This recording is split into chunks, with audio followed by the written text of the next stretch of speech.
Welcome everyone, Tactical Itch here, and yeah, today we are here back to another Total Warhammer multiplayer Faction Wars tournament on Wednesday, and we are switching the format a bit, and this time we are using the newly adjusted Conquest Mode with the victory ticket count up to 650 compared to the previous 500, and we are getting a pretty grindy first match here, Vampire Counts versus Nurgle, two heavily blobby army, I would say.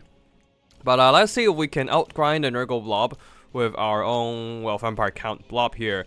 We shall see, we shall see. It's gonna be rough, but let's see what we can do. Other than that, yeah, we're just really trying to go for the blobbing tactic here, actually. Heinrich Himmler with the Chaos Tomb Blade, adding additional heal to surrounding units, and also adding some additional attack. Now we also have a Mortis Engine. Oh shit, I forgot. Unholy Lodestone, I need that. I need some Course Card and Unholy Lodestone. I don't have money. Shit. Alright, cool. Fine, I will cut out some of these Grave Guards then, and then just get a Unholy Lodestone, Balefire, and get something else perhaps. Something with a bit more. Maybe I'll get one Blood Knight, and then that's it. When I need to go into the late game, cut the bets. The bets do nothing. I'd still need some bets, just in case my opponent is gonna try to spam a bunch of Angels of Decay. That would be a bit more annoying. Hey Scarbrand, hey Sipa, and Bahrain, you're here as well. Okay, as long as Big Ketru or Kita here is not staring at my screen, I'm good. Let's see. I still want to keep some bets. 500 gold isn't exactly enough to do much here. I can't even get a White King. Bishop of the heck. Maybe I'll get a. Actually, the Curse of Years isn't that great. Maybe I'll get a Gaze of Nagash. Cloak of Mist and Shadows doesn't do jack shit. 500 gold, I don't have much to use it on. That's a real problem here. Or maybe I should get the Devils of Shred Soften. And, get a Grave Guard. Yeah, this might work, and then get another zombie. Yeah, let's go. Yeah, get some aerial units, get some ground anchor, and get my Balefire and to deny enemy healing, and Unholy Lodestone to spam even more passive heals. So a lot of passive heals, but yeah, let's see if we can outgrind Nurgle here with our Graveguard spam and zombie bodies and all that. It's gonna be a rough, but yeah. For the meme god, bring double Black Coach. I will if I'm fighting a against a missile heavy army. Try hard 20. Actually, you know what? Yeah, I should probably get rid of some of these just to be less of a try hard. Actually, I'll just get these. You know, I'll get one Black Coach. Why not? Yeah, I'll get one Black Coach just cause. Yeah, I think bringing corpse cards are fine, right? Yeah, I hope bringing corpse card is fine, right? I'm not entirely sure, but anyways, let's go. If you're gonna fight me, both gonna go meme. How about that? Sure. Shit, you're using Khorne, right? It's a Gabran. How am I supposed to meme with double Black Coach? Yeah, I guess we can. A battle of bumper cars, actually. Blood Bike versus Black Coach. But yeah, I'm sorry if the audio sounds a bit weird today, maybe or maybe not. I'm not sure, but basically, I got hit by a cold over the weekend. It's nothing too insane. It's just that it knocked me out for like a day, and then I just haven't been feeling at my best over the past few days. So so it might, like, my voice might sound a bit weird, or you might hear some extra noises at the background or something. I don't know. But yeah, still gonna here to get some Conquest Mode action going. Yeah, we're gonna spam. Yeah, spam those units here. If I remember correctly, corpse guards shouldn't be counted as part of the unit limit, right? The single entity limit. Corpse guards shouldn't be in one of them, so I think we're still good. Excuse me.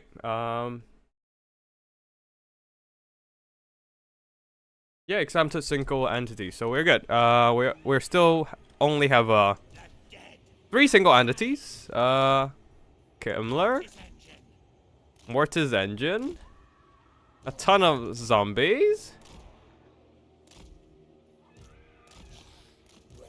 Yeah, this is gonna be a very grindy build. The whole idea is Kimmler can sustain that healing in the sky, and in the sky we will just hunt stuff down if there are any stuff like Angels of Decay or shit like that happens.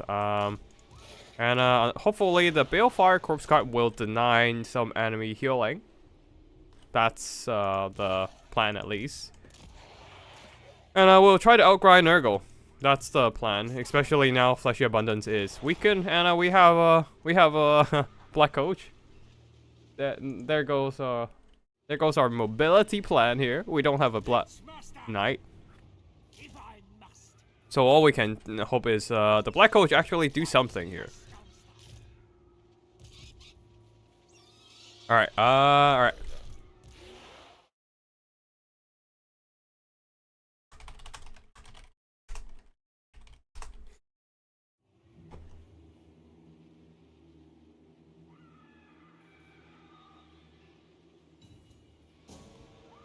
Alright, we grind!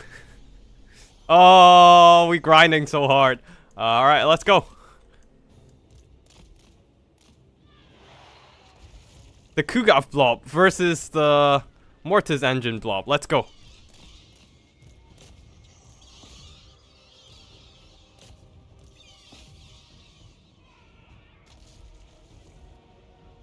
Alright. Our Vert guys are taking a lot of damage. Damage. That's not great. Yeah. Just hope the Felbets can tie them down long enough. Alright, let's go for that one. These guys are still hanging on. Not great. Let's go.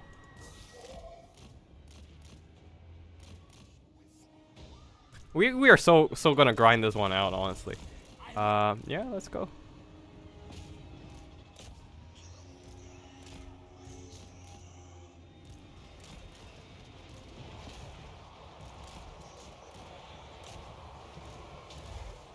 Are they landing or not?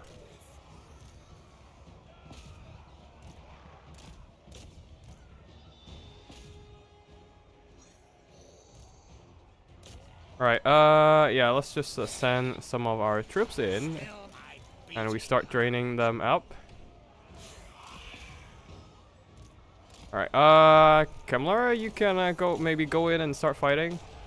Maybe? Nope, nope, no, no, don't land. Please, back the hell out of there.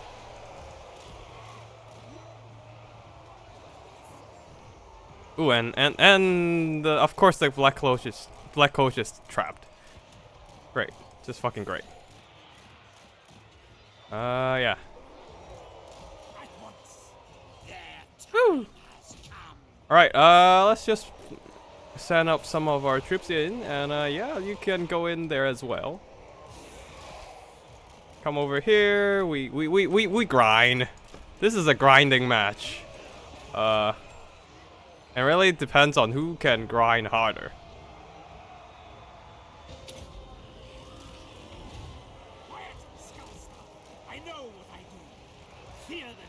All right, we grind.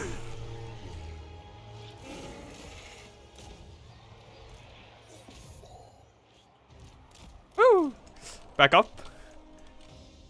Back up. And then now we dive. Both sides are trying desperately to heal each other and heal themselves and grind down the other side. Ugh.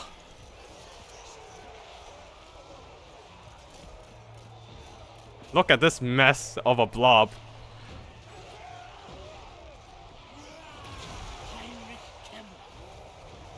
Yeah, Mortis engine is doing work, which is good.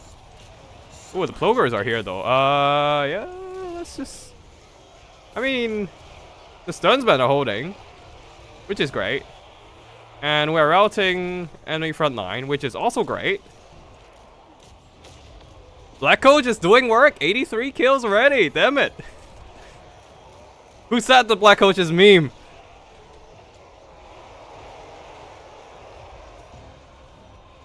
The Black Coach is meme no more, baby.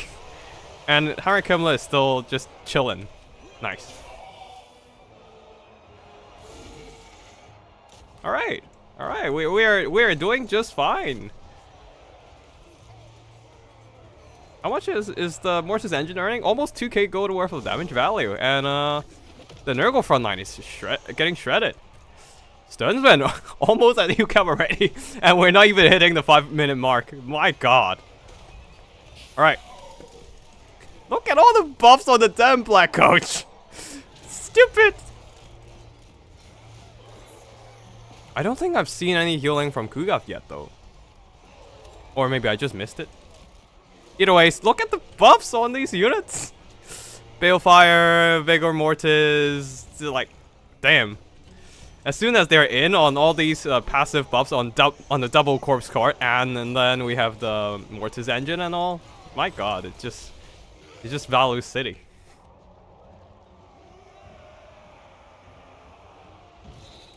Yeah, this is a hell of a grinding match, but yeah, I think we got this one in the bag. The heal stacking might just be too much here. But yeah, I think I've activated everything. Yeah, everything's activated on the Black Coach. Still not getting that much of a value though. Still kind of disappointing.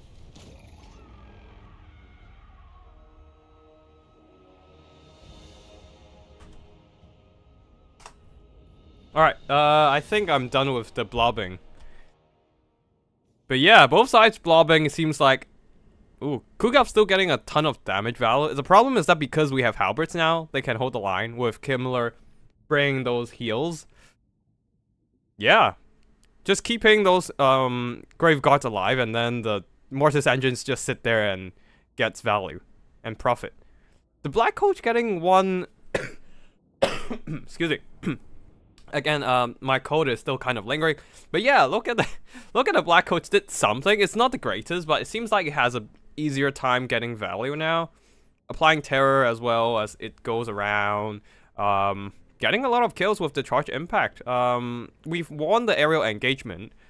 The double Plogers unfortunately didn't quite get their value here because I didn't bring much monsters other than the Vargheists who refuses to go fight the Plogers in melee. So yeah. GG. Okay, no more blob build for the rest of the tourney.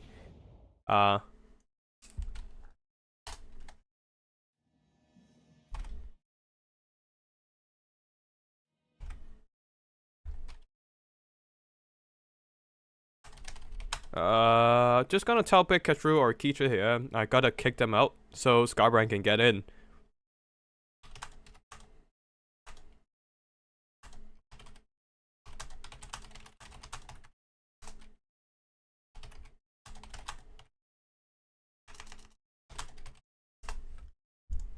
Alright, invite player.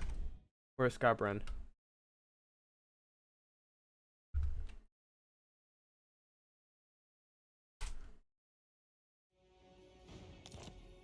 Alright, meme build time.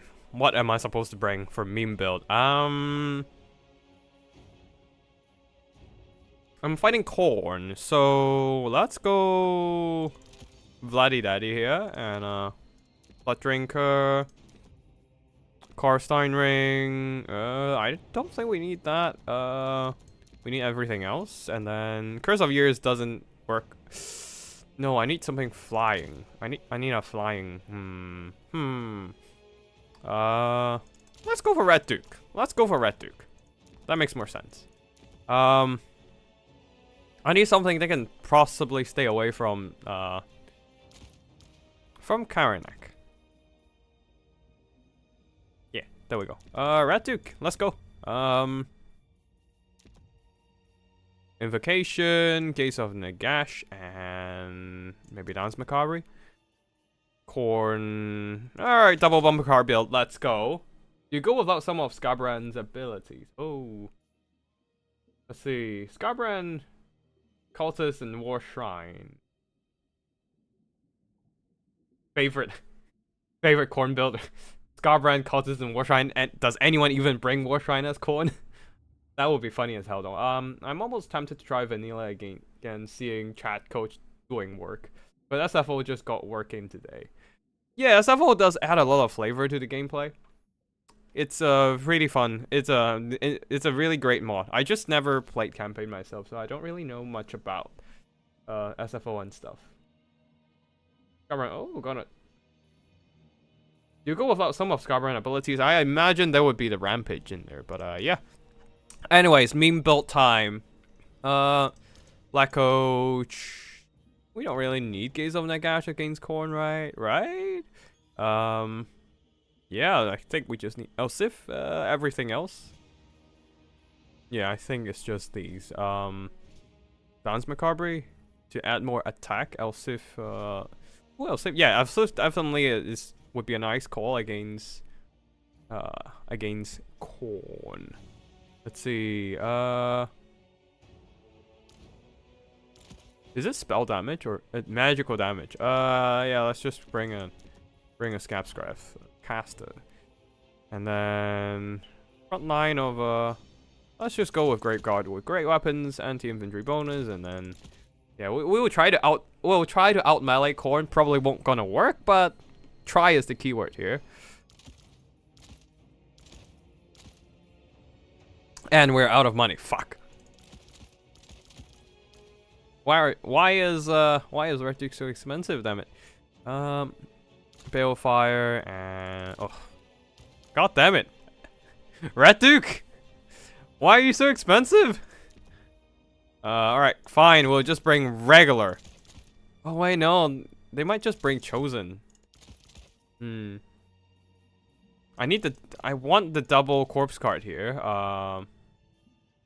Or the Unholy Lodestone heals, but I think I'll have to give that one up. Just bring a Balefire and call it a day. Okay, we bring one less Black Coach. Fuck. Fine. We'll only bring one Vargeist, a couple Felbats, second Black Coach, and then double Corpse Cards, and then yeah, there we go. I think this is Mimi enough. Double Black Coach. Two characters will only feed Skarbrand value. Yeah, I haven't seen Scapscraft for a while. I just want to use it again. Yeah, anyways, let's go. Oh shit, forgot. We forgot to change maps actually.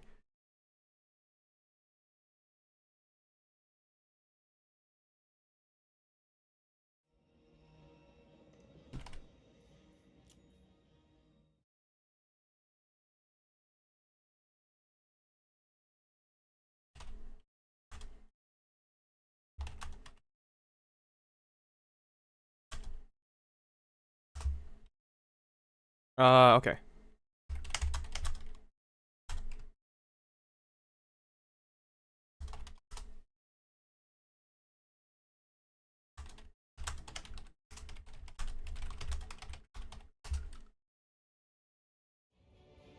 Alright, I don't think this is entirely... Yeah, this is not a meta... This is not a meta Vampire Code account build at all with freaking double... With freaking double Black Coach. I think we are pretty good here. Plus we have 6 single entities. 2 of them Corpse Gods. Gaps deals 0 damage to Khorne, really? That's fair. Maybe I should change it up actually. Oh no, I'm getting coaching. Life coaching. Oh, oof. Let's see. What do I want to bring? I have enough funds for a second Vargeist. Alright, cool. We'll just take that. Ghouls are meme. I don't know, man. I still want to leave some chances of winning. Goals are mean for sure, but yeah, I would like to have at least a little bit of chances to win. Here, you know what? I can bring one goal. Vanguard deploy, flank around. That might work.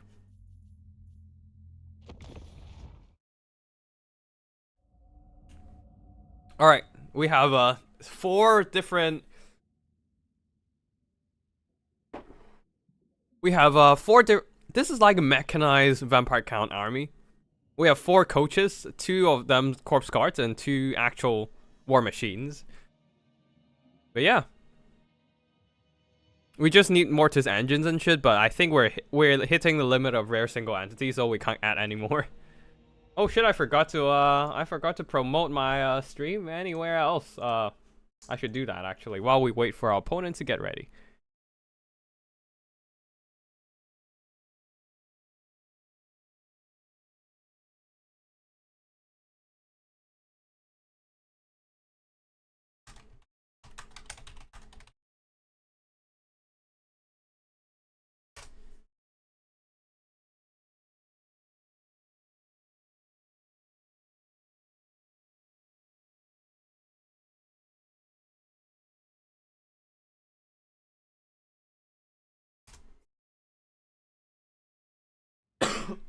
Yeah, excuse me. All right, cool. We are gonna. I think we're just gonna go all in on capturing the point. Honestly, we're vampire counts. We don't really do any kiting action here. Khorne might, but whatever.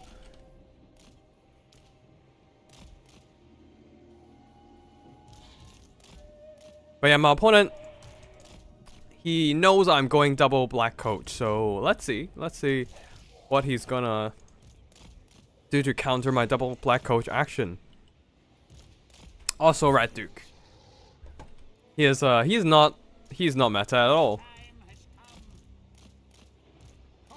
Alright, corpse guards over here just to give a little bit of fire resistance and hopefully tank out the damage from something say like a Khorne demon with fire attacks like Skaven.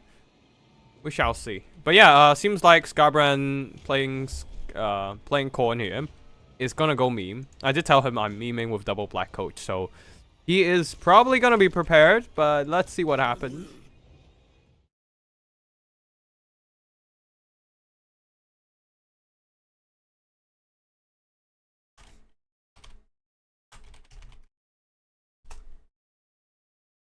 Alright, looks like my opponent is ready. We shall start. It is a Skaven build, so hopefully the fire resistance will do something here. Chaos Warshrine. Ooh, dual weapon warriors chosen and Hellforge chose. Oh shit. This is a bit rough. Alright, double black coach, you guys need to work. And Skaven, does he have rage and body? I assume he does. Ooh, this is rough. I don't really wanna. I don't have any Mortis engine effect here, so we have to kill them fair and square in melee, which is gonna be rough.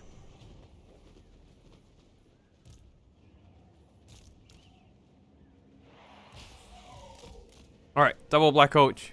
Get out of there.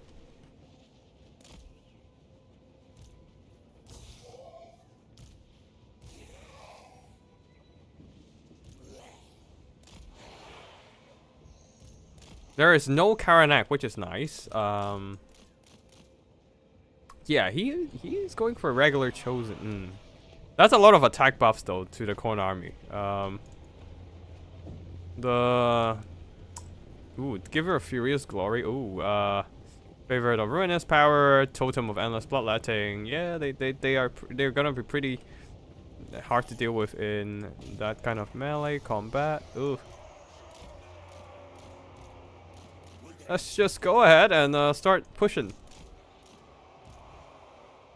Khorne bike is in, so we are diving in as well, I suppose. Ooh. Gavran is trying to lure them into combat. Ah! No, not the black coach! Not the black coach! Oh, Rage Embodied is here. Just gonna wait for it to be done, and then we should be good to go. Right, Red Duke, can you just get out of there?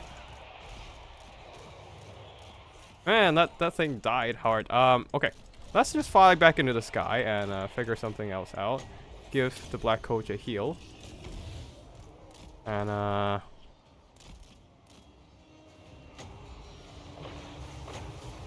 ooh, that hurts. That hurts a lot. Let's just get a breath attack down the line over there, and Garen, stop going after my Black Coach! And I've totally forgot about these guys. That was not great. Alright, Black Coach, come over here. You healed up a bit, so you can go and do that. And maybe El Sif start fighting. Alright. This is the moment. Everyone! Get your attack up!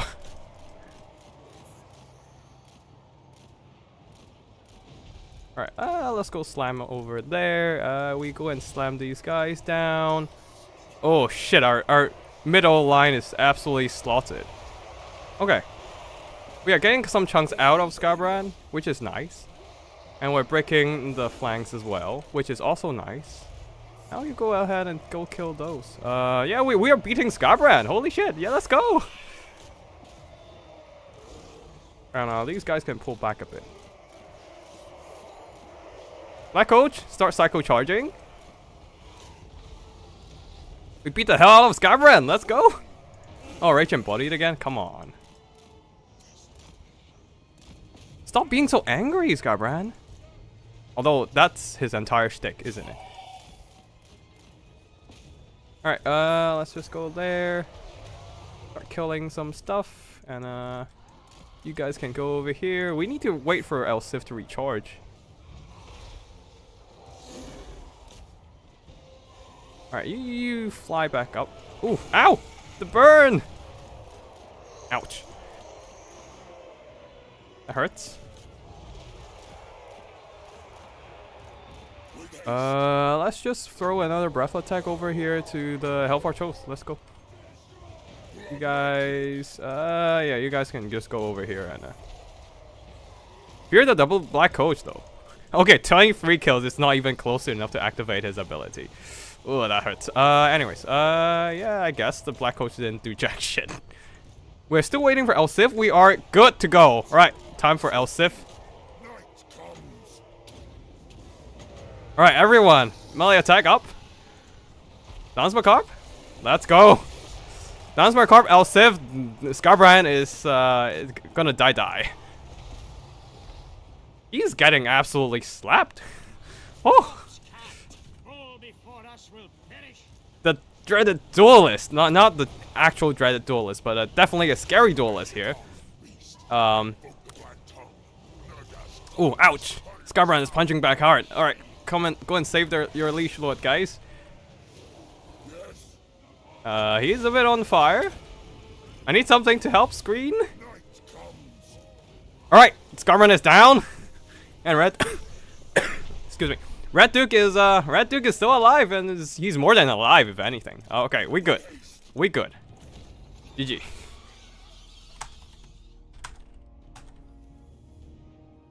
Alright, there we go. Quality versus quantity, the battle? I don't know. Because I think I have decent quality as well. I did bring the Var guys, which is pretty meta pick, but other than that, Red Duke here, killing half an army himself, 1/3 of an army himself. Yeah, he's good. he might be a bit too good. Goes in, drops the El Sif on Skarbrand, nukes his ass, and also having Von Hell's Dance Macabre, which adds 24 melee attack to any units in the vicinity. Ooh, but damn, these Murder Horsemen got a ton of damage. Let's see what Khorne did here. The Chaos Warriors with dual weapons didn't do jack shit. And the Chosens of Khorne actually didn't do well here either. Oh, they are trading against the Grave Gods with great weapons, and also the double Corpse Gods, keeping them fighty. And then okay, the Black Coach did alright. It isn't amazing, but combined with Varguys and also Red Duke, they're nuking stuff with the breath attacks and stuff. Yeah. They were not actually in a good trade. Skaven actually lose out against Red Duke, which I wasn't expecting Red Duke to be so much better to perform so much better than Skaven here. Like, especially Khorne doesn't have any healing, right? So all the value from the Red Duke is not inflated. Well, the Khorne army's value can be is pretty much inflated because of the healing from the Corpse God and Holy Lodestone, the regeneration of Stonesman, Varguys having the hunger, and also Red Duke dropped. I don't think I use any invocations, actually. I just keep spamming Van Hell's Dance Macabre. Yeah, that's what I did. The value would change if Doggo would join the chat. That is true, but the thing is, wait, no, yeah, Skaven can just keep the Doggo, keeps Karanak right under Red Duke, and I wouldn't be able to do shit. Yeah, that probably would be the case here. I'm glad Khorne didn't bring Karanak, because Karanak has a stupidly large range for his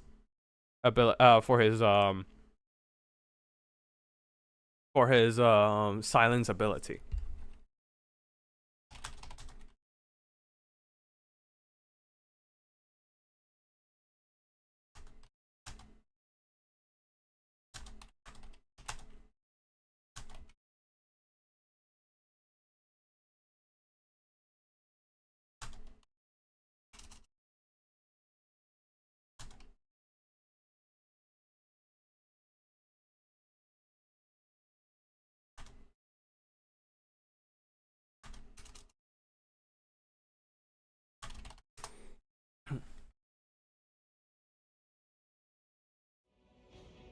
Karanak is the only answer to vampire count unless you want to suffer from dragons doing crazy debuffs and buffs.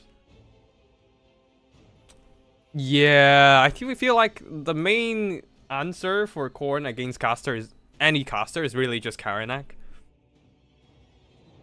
Especially when a vampire count is so leaning heavy onto their Lord caster to keep the whole army together. Like those healing and supporting abilities might really be a make or break scenario here.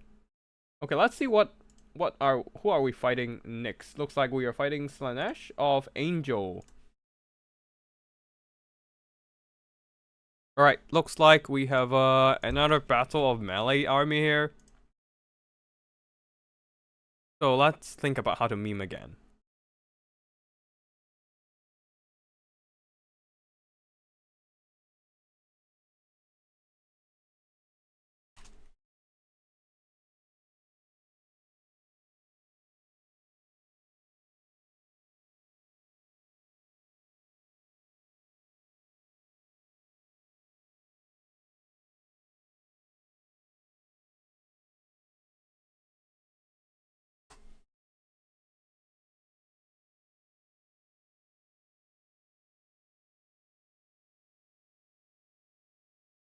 Alright, let's just wait for our opponent to show up. Looks like Angel has finished their match between Slaanesh versus Skaven, and they're our opponent this time. Yeah. Oh, I don't think I received any round 1 replays. If any of the round 1 players who haven't... Yeah, yeah, we'll see what happens. Hopefully they will send in the replays later, but yeah, if not, we'll just cast what we have. Yeah.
Alright, let's see when will Angel show up to the battlefield. We shall switch the map a bit. Give me a second there. Black Arc. Oh, Black Arc. Isn't that a... I thought that's a... Yeah, I thought that's a domination map. Oh, they turn it into Conquest, I guess. Excuse me.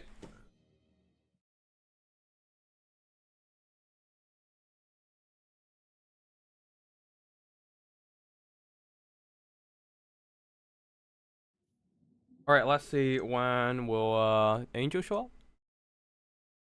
Alright. He's on his way, so yeah, let's figure out what to do with Slaanesh. Maybe I should get a very yeah, maybe I should get a Lord that matches the yeah, matches the wait, hold on, where's the Vampire Lord? Yeah. Matches the Slaanesh theme a bit more. The Lamian Vampire Lord, maybe? Alluring, seductive, and deadly. That sounds pretty much like a Slaanesh character to you, right? Alright, let's just do that. Invocation. Let's do Mind Razor, because why the hell not? We'll keep one Black Coach, at least. And we'll keep bringing our Grave Guard. Yeah, we'll just keep bringing our Grave Guards. Yeah. The Scepter of Stability. No, I don't think we need that right now. Crown of Command. Hellsteed. Hellsteed's fine. Ooh, we will probably have to figure out how to deal with. Yeah, we'll probably need to figure out how to deal with fiends. That will be a main problem.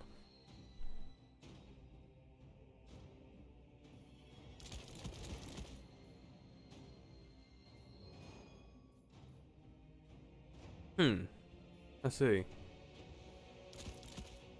Let's get a couple Blood Knights.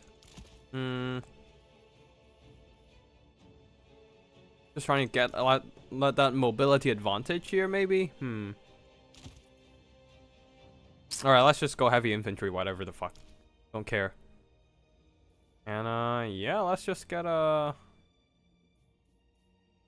Unholy Lowstone Corpse Guard just to keep our units safe and regenerating.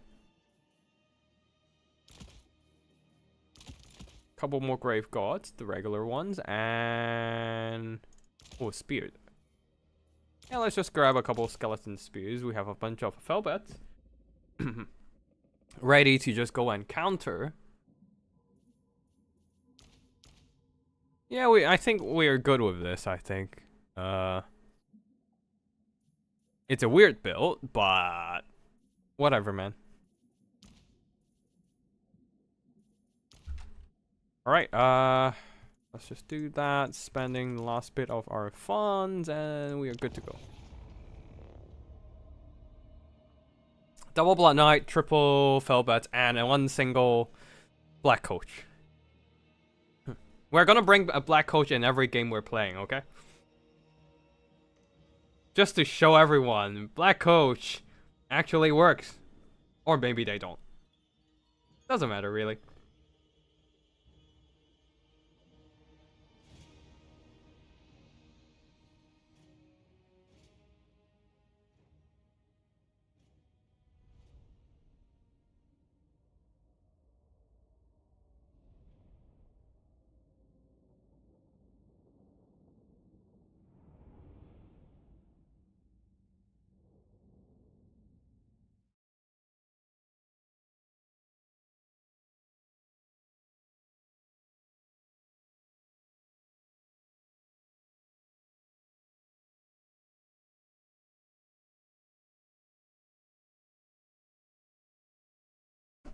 Alright, we are on this Conquest map, but now has been redesigned for Conquest. Not Conquest. This was a Domination map, but now redesigned for Conquest, yeah.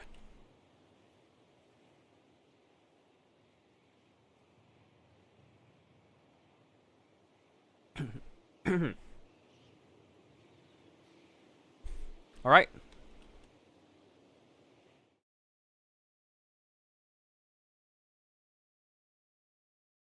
And we shall wait.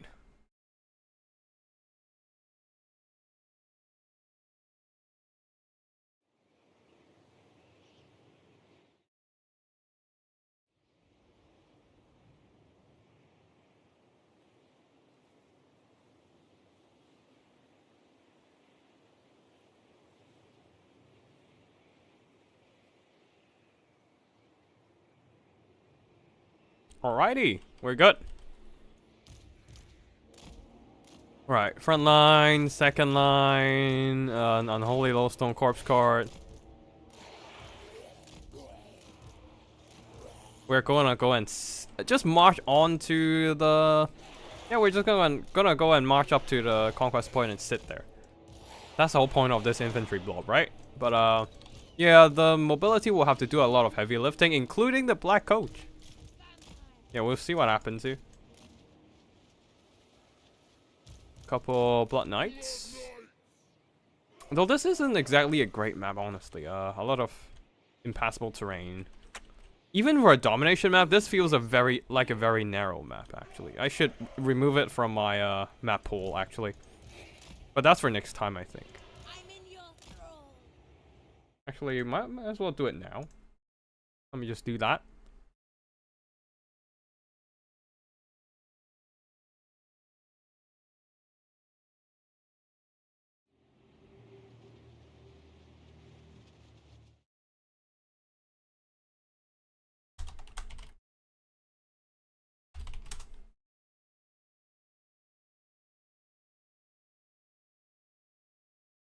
I'll just do that. Okay.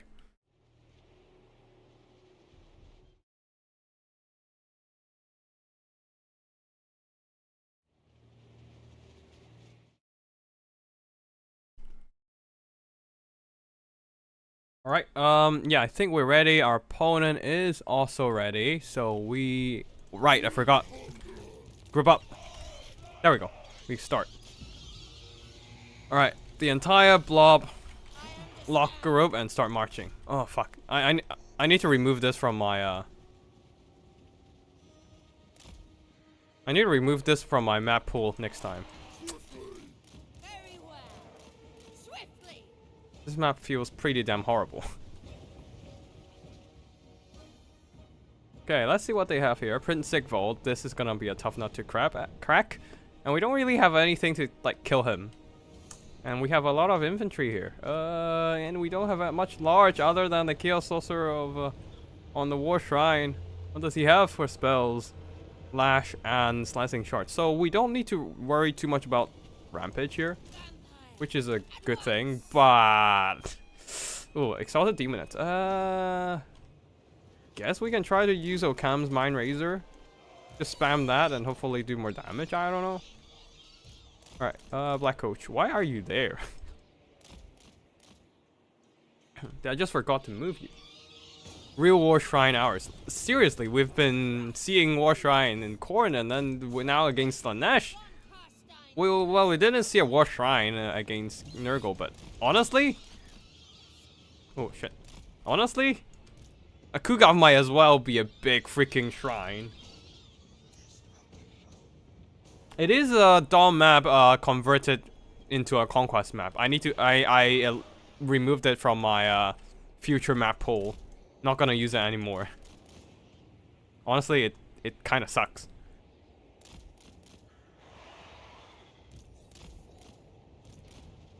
Alright, let's go charge those.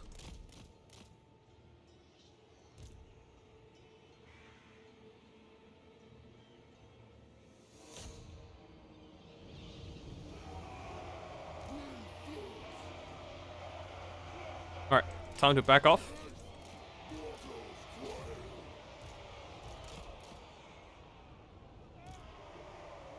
Sigvald is just gonna come in and grind, so... yeah, it's not gonna be great. Can you?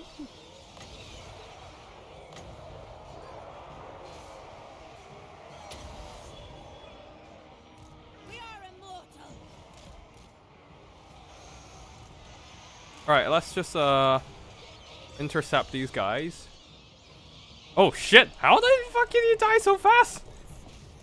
I just forgot about you for like a few seconds. What the fuck?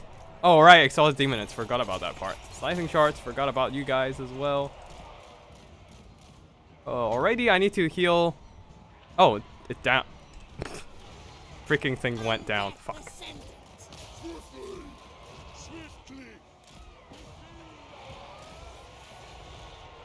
Alright, let's go and fight that. And hopefully the Grave God can hang on a little longer.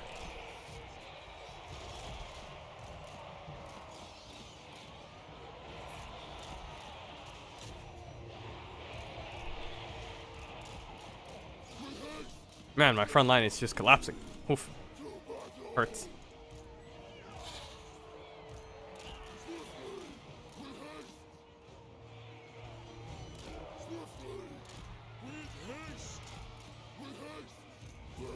And here comes the rampage.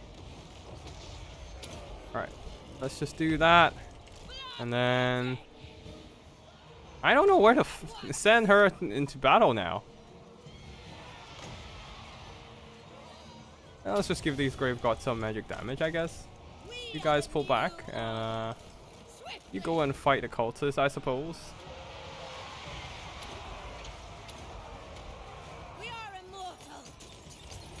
Oh shit, what? The slicing shards hurts! Man, that hurts a lot. Alright, we're killing the cultists, but that's just a cultist. It doesn't worth jack shit.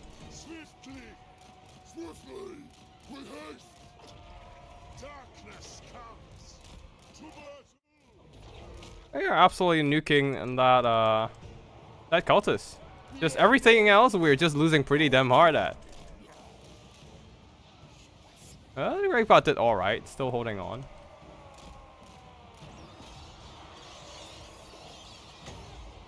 Let's just keep those Blood Knights healthy and try to keep them surviving a little longer.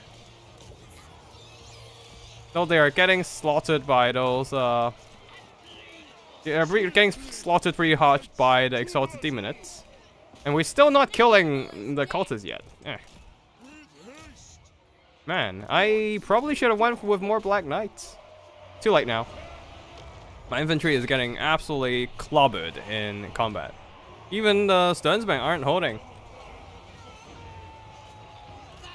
Oh, I'm silenced. Wait, what? Oh, Narcissism silences now. Ooh, that hurts. That hurts a lot. I mean, not that I need those spells a lot right now. It would be helpful though. Yeah, I need a dragon here. Not a Lamian Lord.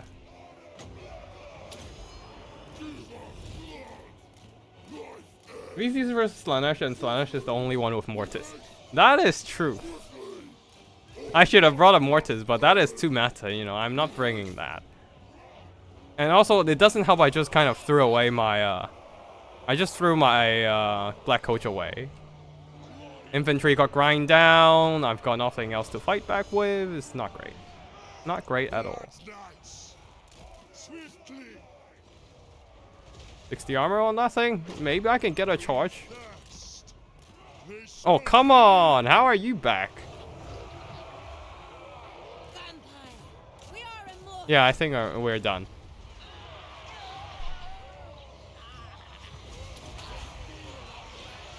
GG.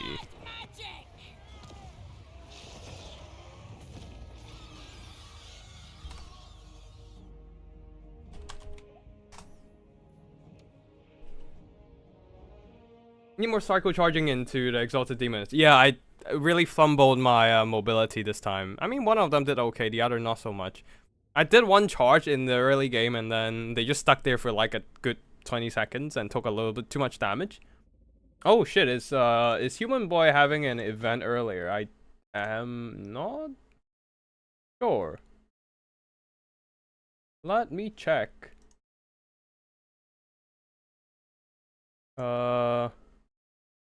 I'm not sure if Human Boy just had an event or something. Okay, no, it's just looks like we just have somehow managed to get quite a few concurrent viewers right now. Because normally we have like 20-ish. Now we're over 30 without anyone rating. This is some really good viewership. I am surprised. But yeah, hopefully you guys are enjoy seeing some double Black Coach action. Not a lot of Black Coach action in this battle. I fumbled the mobility pretty hard. But yeah, if you wanna see some Black Coach, then earlier games you can find them actually doing some work. Nothing too out of this world, but definitely doing some decent work. Now in this battle here, the Exalted Demonites really outclass my infantry and drag down my Blood Knights really hard. I don't have any Mortis Engine to deal with them either, so yeah, they just got an overwhelming presence in terms of melee combat for the Slaanesh army here. Also, I didn't cycle charge enough with the Blood Knights. Needed to do it more frequently, but yeah, I slacked off a bit and left the Blood Knights and the Black Coach in melee a little too long, and they just got slaughtered. Not a lot of value from... Oh, some solid value from the Kill Sorcerer of Slaanesh there. Having that Mortis Engine War Shrine is pretty key. And yeah, those Demonites doing solid work, and other than that, nothing too insane. Prince Igvo just hard to kill as a lord, so always nice to have him as the core of your army, keeping the entire army together. As for my army here, Lamian Vampire Lord almost killed the cultist, but didn't actually finish her. And yeah, GG to my opponent there, and Angel once again advances towards the finals. Alright, excuse me. And yeah, let's see. Let's see who's playing in the finals. Golden Floof as High Elves versus Angel Slaanesh. Alright, let's see if they have a lobby.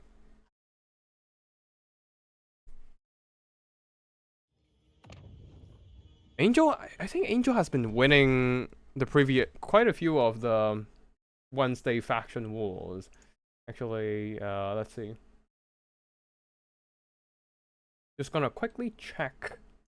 2K Edition was won by Angel with Tomb Kings, and the last regular faction was...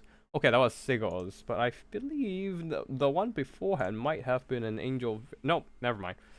Angel won last week's October Spooky Faction Wars, but this time... Okay, hold on.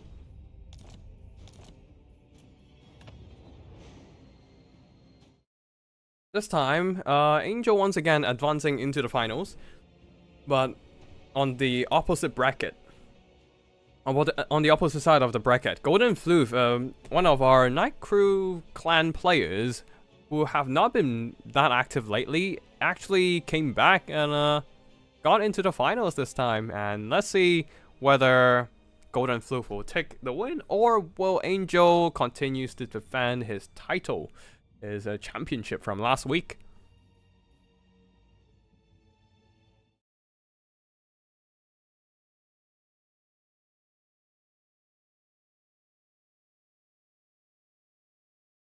Griffin, hope Slaughter Brute will have Mortis too. I don't know. I don't really think every faction needs a Mortis engine. It's good for like it's good if thematically it works, but I don't know for Khorne though. Khorne should always be about like killing, duking it out against each other, but Mortis Engine doesn't feel right for Khorne.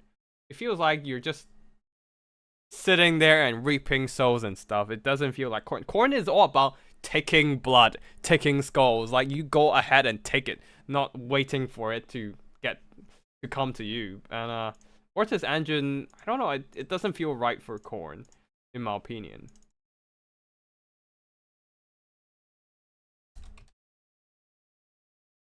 Alright, Golden Floof on one side. Let's just move it a bit. And then on the other side, we have once again Angel, so I don't even need to change the bracket name.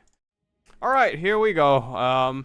Golden Floof versus Angel High Elves versus Slaanesh. Let's see what happens.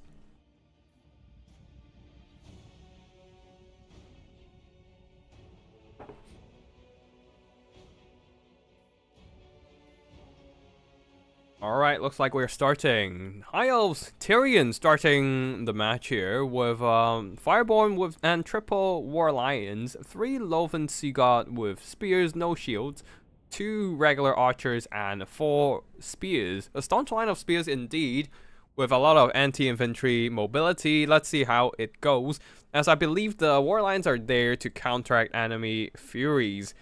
But I am worried here since Slaanesh did not bring any Furies at all. Now, the players do need to remember that they cannot take the same Lord again in the next battles in the best of 3. So Tyrion is out of the question for High Elves in the next 2 battles.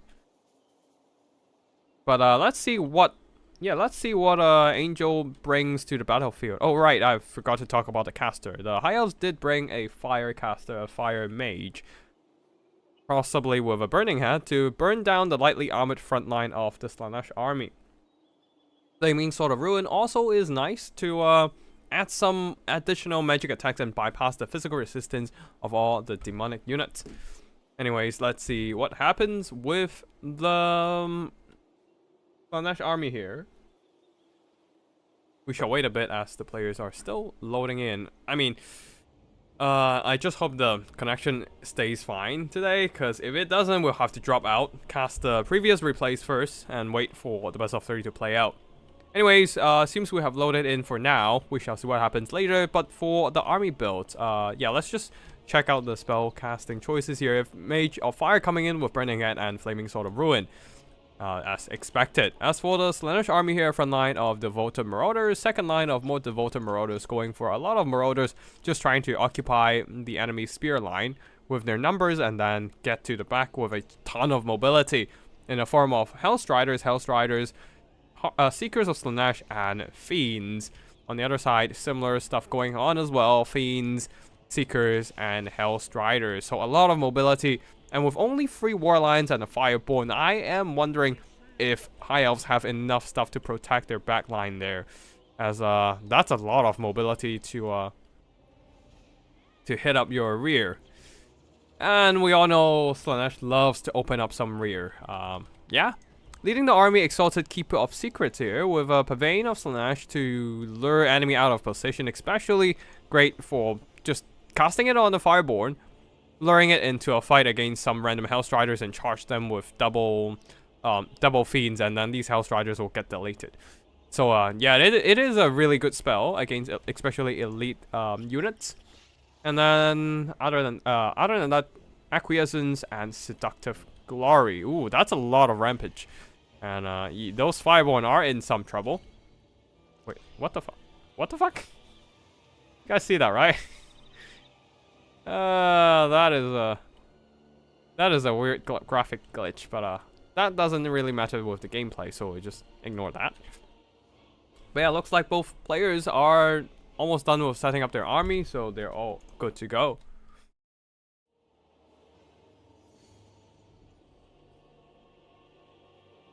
Alright, we wait.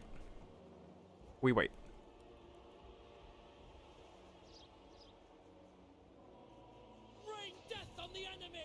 Alright, one player's ready, second player ready. We are good to go. High Elves are marching up. I am very worried how are they gonna keep those archers alive at this point, though. Those mobility, all those Hellstriders and Seekers and Fiends are not gonna give those archers any safe time and space to move and shoot. Yeah.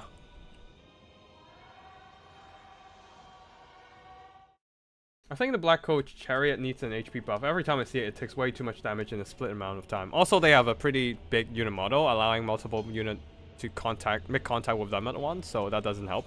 Anyways, the Devoted Marauders are marching up, getting showered by arrow fire. If the War Lions can do a little bit of sneaky charge onto the Devoted Marauders, maybe they can help route them earlier and free up those spears to protect the back line. But right now, Angel, while the front line is absolutely getting pin cushioned by archers, the back line, the High Elf back line is exposed to a bunch of Seekers and Fiends ready to charge in. War Lions counter-charging, Devoted Marauders with, with spears. But here comes the Hellstriders and Seekers flooding in. There's only one Fireborn and so many more mobility ready to come in and tie them down in melee combat. Oh, a Pavane, keeping those Fireborn in the melee fight with nothing to support them. And then Seekers charge in with the AP attack and Hellstriders rear charging them. Oh, the devastating flanker trade is... Oh, wait, they don't have devastating flanker. Okay, never mind. But either ways, those Fireborn are absolutely getting deleted. Especially with Seductive Glory reducing their melee defense as well. Ugh, that hurts so much. Fireborn immediately evaporated in a matter of seconds of combat. And yeah, looks like the High Elves are in a pretty big trouble. Some of these The Voldem Marauders are being repelled by War Lions, but oof. Now the floodgates are open, and all these Fiends and Hellstriders are free to just rampage into the next unit of High Elf Archer. The Loven Seagull are trying desperately to hold, and even the War Lions are jumping into combat, trying to pin down the enemy mobility. Spears are flooding in. Tyrion going after the Exalted Keeper of Secrets, and it did a lot of good damage, cutting her down, them down to the half health roughly. But Tyrion just got hit by Narcissism. Can't move, really? No, he was in the middle of a charge animation and he continues to move. Never mind, his charge animation finally ended, so he was stuck. He's stuck in the fight now. Spears are still busy in the front line, pushing back those Marauders, but the back line is absolutely on fire for the High Elves. All these Seekers and Hellstriders tying down their valuable firepower in melee, and the High Elves are taking some noticeable, very heavy losses in their elite, in their damage output department. Spears can hold, but they cannot do enough damage here. At least there's some Burning Head, I guess, sitting out some of those. Slaanesh infantry support. On the far side, War Lions being routed by Hellstriders, and more Hellstriders are roaming on the battlefield who have regrouped from their earlier route. Those Fiends are still decentish in health, but being stuck in a bunch of spears, they have taken some noticeable damage and will be retreating, pushing through those High Elf infantry blob. Marauders, more of them came back from the Slaanesh side, just tying down enemy Loven Sea God and other missile units. Fiends charging into Loven Sea God, but that is a frontal, not exactly a frontal charge. Some of them have turned around, no longer braced, so those Loven Sea God have stopped shooting. And now being forced to just engage in melee combat. Tyrion once again going after the Exalted Keeper of Secrets, just really trying to hunt down that Slaanesh leadership. But yeah, the rest of the High Elf army is barely holding on, but seems like the Slaanesh army is losing quite a bit of gas at this point, though. Losing some steam, actually. Steam, that's the word, not gas. But yeah, you get what I mean. Their units are also running out. Running out of health and leadership, actually. As they're taking more and more attrition damage in those melee engagements. But a really nice terror route and then normal route to these spears. Did it just shatter one of them? No, some of them just routed all the way over here, dragging the flag towards them as well. But yeah, those spears got routed, and because the High Elves no longer have any notable mobility on the battlefield, after the Fireborn getting melted by that Alpha Strike, yeah, the Fiends and the Hellstriders and I think the Seekers are dead, but yeah, Fiends and Hellstrider. Oh, there's one tattered Seeker over there. Fiends, Hellstrider, and Seekers are all getting complete control over the battlefield, just able to run down those, pick apart those High Elf formations, and then run after the routed units, and then just one after the other shatter them or completely hunt them down. And yeah, that is probably gonna be it for the High Elves, unless Tyrion can pull off an exceptional win here. Mage of Fire is still dropping those Burning Head left, right, and center, doing some pretty decent kills. I've only seen 2 Burning Heads so far. I wonder what other occasions did she use her spell on, but either way, I don't think that matters anymore. Acquiescence slowing down the Mage of Fire, and also a Rampage. Oh, Narcissism pinning down Tyrion. They're preventing him from rescuing the Mage of Fire, and now the Exalted Keeper of Secrets rushes in and will be chopping down the head of the Mage of Fire. Tyrion still being rampaged right now, still duking out with some Fiends, taking some damage in the process. Oh, this is dangerous, because this is now, all that's left on the battlefield is Tyrion, and if he gets terror routed, he's not going to come back.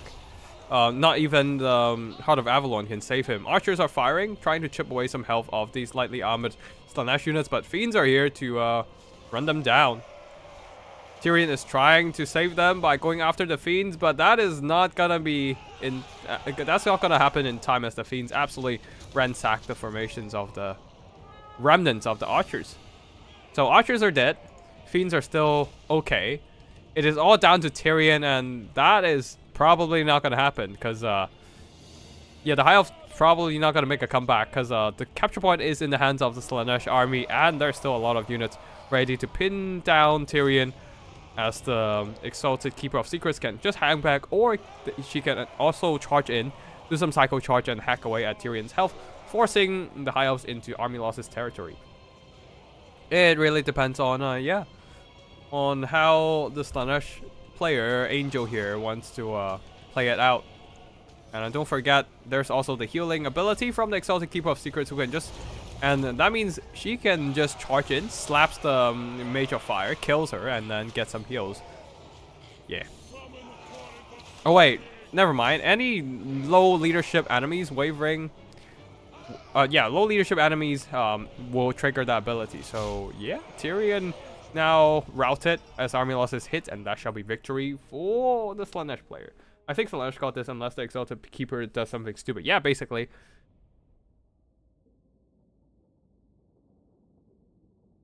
Yeah, value is very even, but now High Elves are running out of agency pieces. Yeah, the value has been even for most of the battle, but because High Elves no longer have the mobility to control the battlefield, Slaanesh was able to just employ those Seekers, Hellstriders, and Fiends just to run down anything that got routed off, and psycho charge anything that doesn't rout and still fighting. And High Elves had no other no way to deal with that other than to sit there and take it.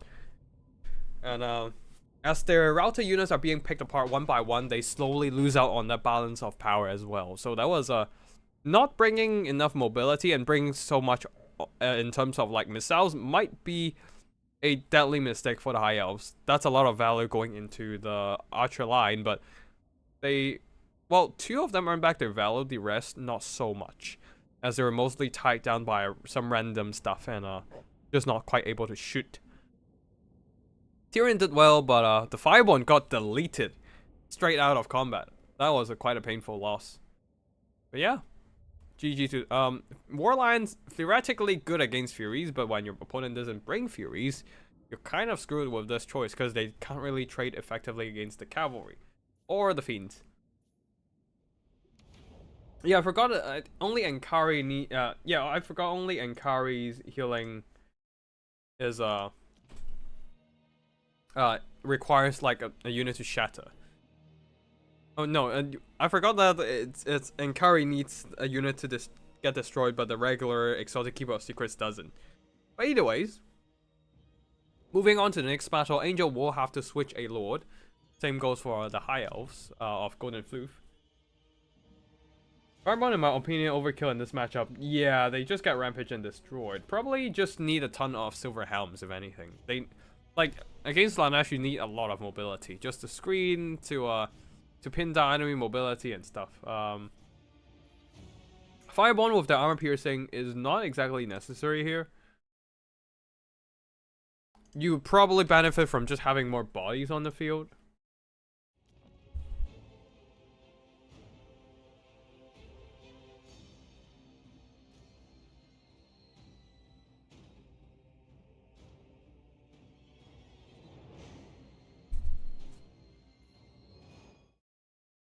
Helms, Reavers, Warlines are all solid.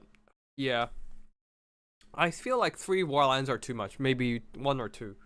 And save that for like Reavers. Save the extra fun to Reavers. And don't bring 5 Archers. Maybe 3 Lovren Seaguard. Maybe that's enough. How about those... Hey. No politics today. We've had enough politics over the past 2-3 months. We don't need any more. We don't need any more politics in Warhammer here. Thank you. But yeah, Butcherbird was talking earlier today that in a Bretonnian versus Slaanesh, you want hippos instead of grails because the flyers are less likely to lose models and will always get a rear charge on rampage. Yeah, that is true. Although the flyers might still get pinned down and swarmed.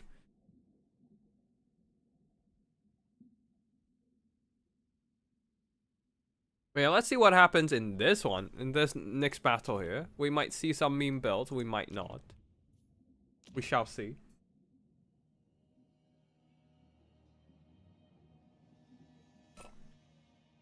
Is this live, by the way, or are you just doing replays? This is live, actually.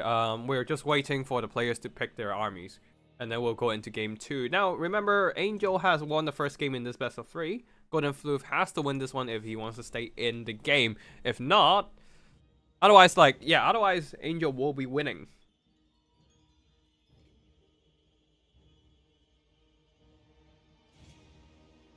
Alright, now we wait.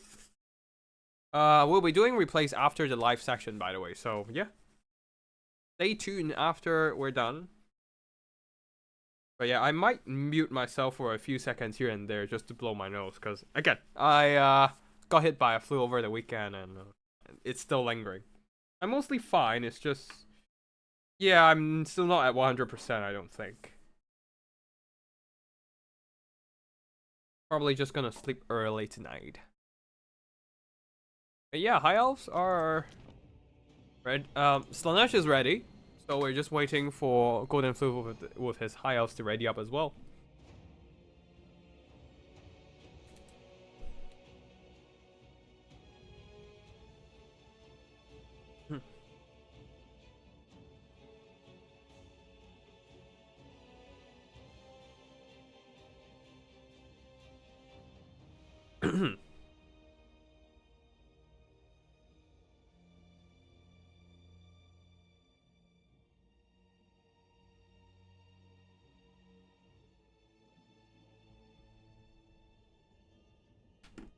Alright, let me just turn off the screen blocker. Both players are done and ready. You get the... I don't think so. I don't think so. It's not. It's not the C word. Anyways, yeah. Let's have a look. Sorry, excuse me. Let's have a look at the army build here. 3 spears, for the High Elves. Wait, we do see the Keepers of the Flame there. 1 regiment of renown. Phoenix Guards. By the way, which 3 factions are your favorite? Ogres is probably one of my favorite. I don't know why, I just am good at using them. Maybe... like... I often play Empire when I got the chance, just because Empire is such a flexible roster. It's probably my favorite first pick faction. Just because it doesn't have any obvious weakness. Like, it only has a couple really, really bad matchups. The others are mostly fine. Anyways, army builds for the spears. Oh, and also the Wood Elves, I think. I just like their aesthetic, and I like playing them with a melee rush focus. Alright, army belts for Golden Flute. He's going with a line of spears and Keepers of the Flame, a couple Lothern Sea Guard, and 3 Silver Helms, 1 Dragon Princess, 4 Illyrian Reaver Archers leading the army. Alariel the Radiant on foot, which is not a bad choice actually. On foot means she's slower and all the infantry can catch up with her, so even if she got Rampage, she will still stay within the protection of the infantry box. Now, for the other side of the... oh, wait. Spells. Fast Protection to make her units tankier and stay in combat longer. Earthblood for healing. And, of course, Star of Avalon. For the other side of the battlefield, for the Slaanesh forces, the front line of devoted marauders, including spears and Hell Scourges, the whips. And then behind them, a bunch of Hell Striders, Seekers, a ton of mobility. Even we have some Seeker Chariots. Looks like Angel decided to pick some chariots out for a stroll and try them out in the new patch. Getting a bit more mobility to run through the enemy spear lines. The rest are excuse me. The rest are just Seekers and Hellstriders. Similar to the last battle, there are a lot of mobility. No more Fiends though, just because I suppose the funds for the Fiends are all swapped into the Seeker Chariots. Leading the army, we have Azazel coming in with Pavane, Acquiescence, Demon Blade, and Temptator. That is it for the army builds here. There are some more Seekers on the other side. Okay, so both sides are just rushing towards the midpoint there, trying to secure a little bit, secure that capture point perhaps, especially with the Keepers of the Flame. They can hold for quite a while, especially against all these Marauder chaff, right? While at the same time, Heralds of the Wind and Illyrian Reaver Archers are doing some chip damage against the enemy cavalry, especially against the Seekers who do not have any shields. Just trying to chip them down with those Archer fire. And then Silver Helms are counter-charging as the Seekers have no choice but to charge in. They were trying to go after the Elarian Reavers, but the Elarian Reaver archers pulled back and instead using the Silver Helms to screen. But the Silver Helms are taking massive damage from the AP of these Seekers, and more Seekers, Hellstriders flooding out of the tree line, ready to wrap around and overwhelm these Silver Helms. The Elarian Reaver archers, unfortunately one of them got rampaged by Pavane and was stuck in that melee combat. On the other side, more Reaver archers just keep chipping away the health of the Hellstriders and Seekers, and the Dragon Princes are being held in reserve here, just trying to counteract any possible enemy mobility that charges in. And the Seeker Chariots aren't doing jack shit, having massive issues pushing through enemy infantry. They don't have the greatest mass, I don't think. Yeah, 2000 is still not bad, but they're just stuck here, unable to get out. Now, Keepers of the Flame dispatch the enemy Marauders and will be coming back to help out against the Seekers' Chariots.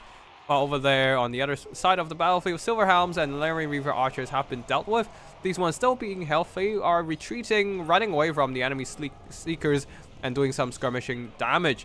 Elarian Reaver archers over here, going a little bit too all out in that pursuit against enemy Seekers and Hellstriders, and got countercharged instead, being caught out in melee, being run down.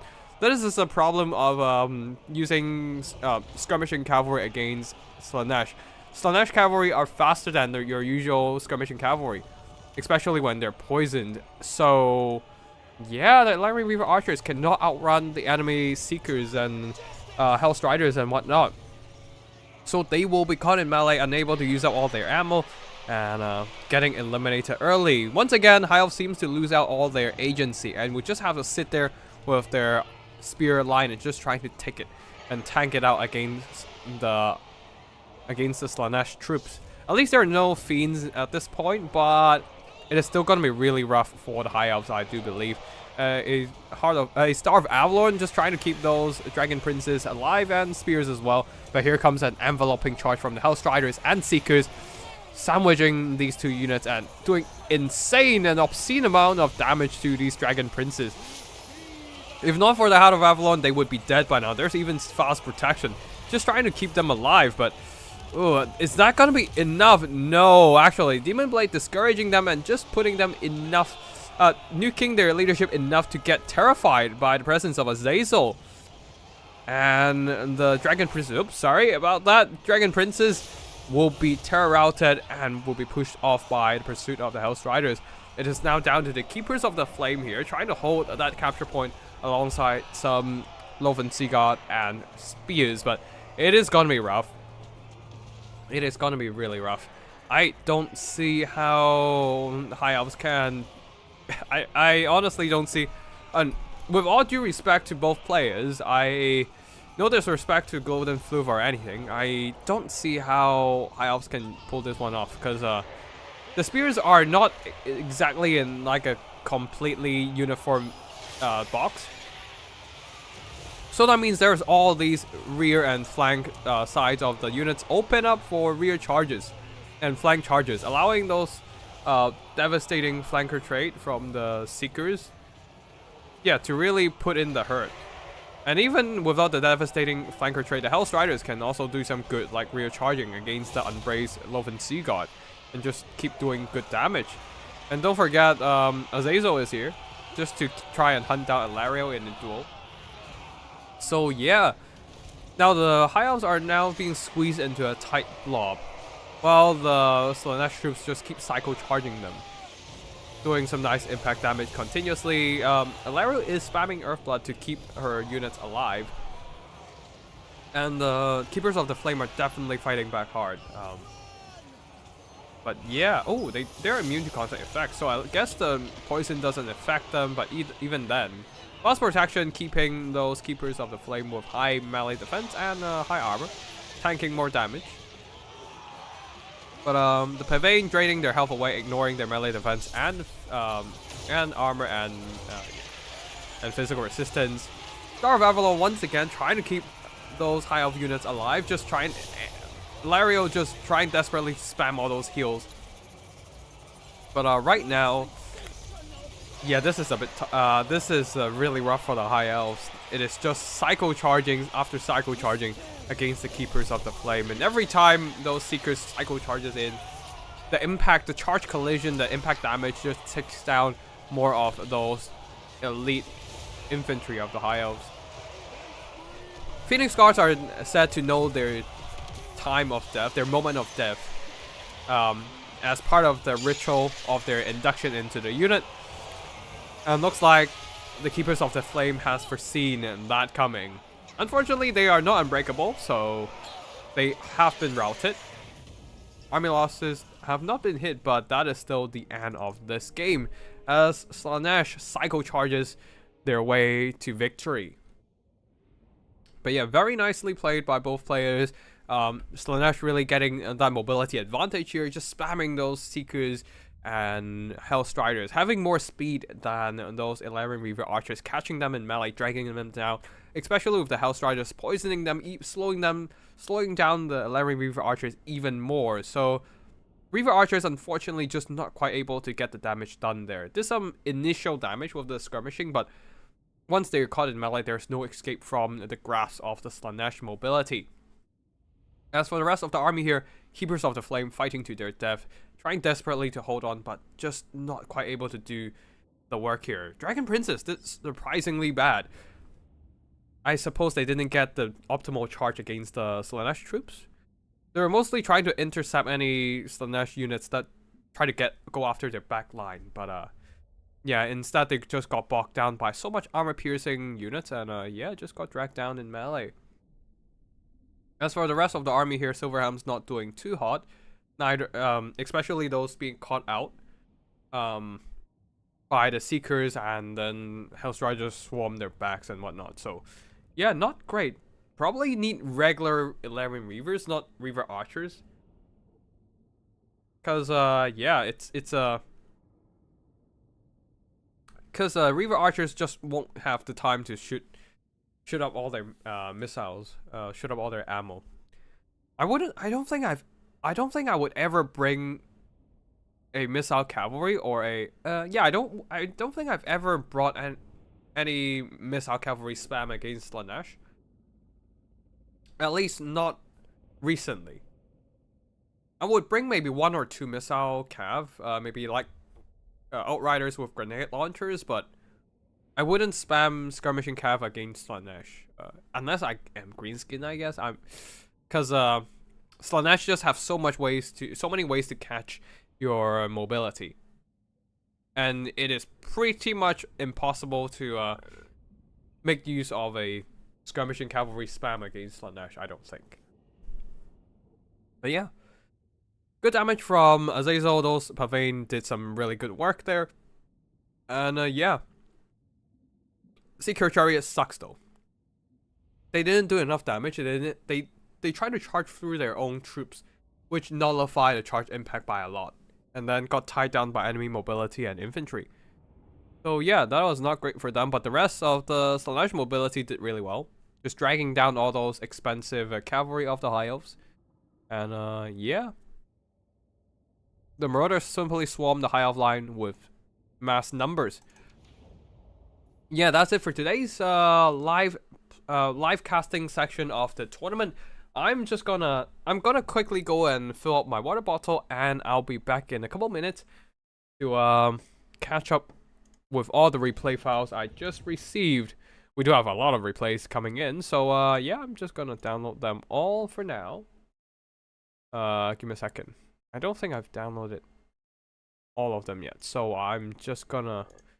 Yeah, I don't think I've downloaded any of them yet. I'm just gonna do that. And then we should be good to go with, yeah,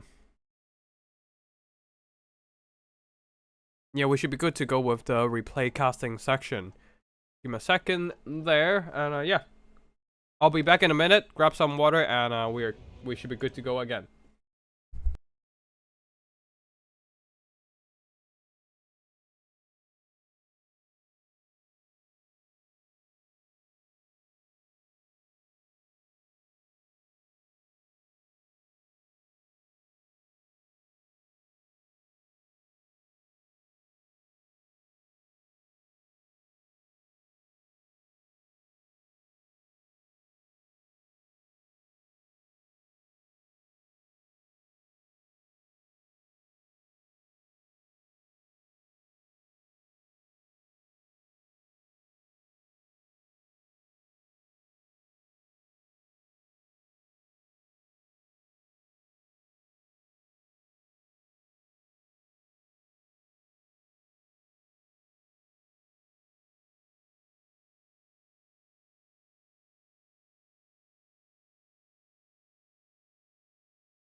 Alright, and we are back. Once again, congratulations to Angel for winning today's tournament. And yeah, we will be going into the replay section. Actually, let's catch up with the app first. From what I tested, the Slaanesh Demon Chariot have mass differences on performance depending on whether you get a frontal or flanking charge. Right, yeah, they do have double charge bonus when they do have flanking charge, so that helps. But also I think that I'm not sure about like the frontal charge aspect, because actually if a frontal charge against a unit that is braced will have their impact nullified, I think. But an unbraced, and if you're charging from a flank or rear, it's never braced, so you just get the full charge impact. Nice to see Slaanesh perform without relying on fiends. Yeah, that is for once we don't see any fiends on the battlefield for a Slaanesh player.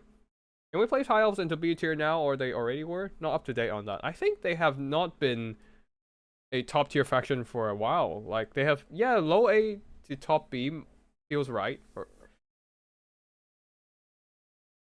I don't play High Elves, so I have no idea what would be the strongest way to play this. Probably a ton of spears and maybe like 1 or 2 archers. Don't bring too many, like maybe just 3 Loven Sea God and be done. Don't bring anything else. And then a ton of 11 Reavers and some Silver Helms, maybe. I'm not sure how to play this matchup either, actually. I don't play High Elves that much these days, especially not against Slaanesh. I just didn't want to box, not fun. Oh, right, yeah, boxing is always good against Slaanesh, but they do have a good anti-boxing tool, aka Pavane of Slaanesh, so yeah. But that would be the best way to fight Slaanesh in the matchup, for sure, for sure. A spear box would be great. The Toto Tavern map pack, can you queue up with those maps, or is it only for tournaments linked to Turin's Discord? I think it's only for tournaments with people using the map packs. I think they are only... I'm not sure what kind of game modes they are in. I know Domination Mode use the map packs a lot for tournaments, but I don't know about the other map packs. Those are only for Dom tournaments, yeah. So yeah. Yeah, so we mostly play land battles and conquest on this channel here, so we won't be using the map packs for the tourneys. Anyways, let's just get those replay files into the... Wait, that... Hold on, I think I downloaded some duplicate replays. Let me just do that and check it out.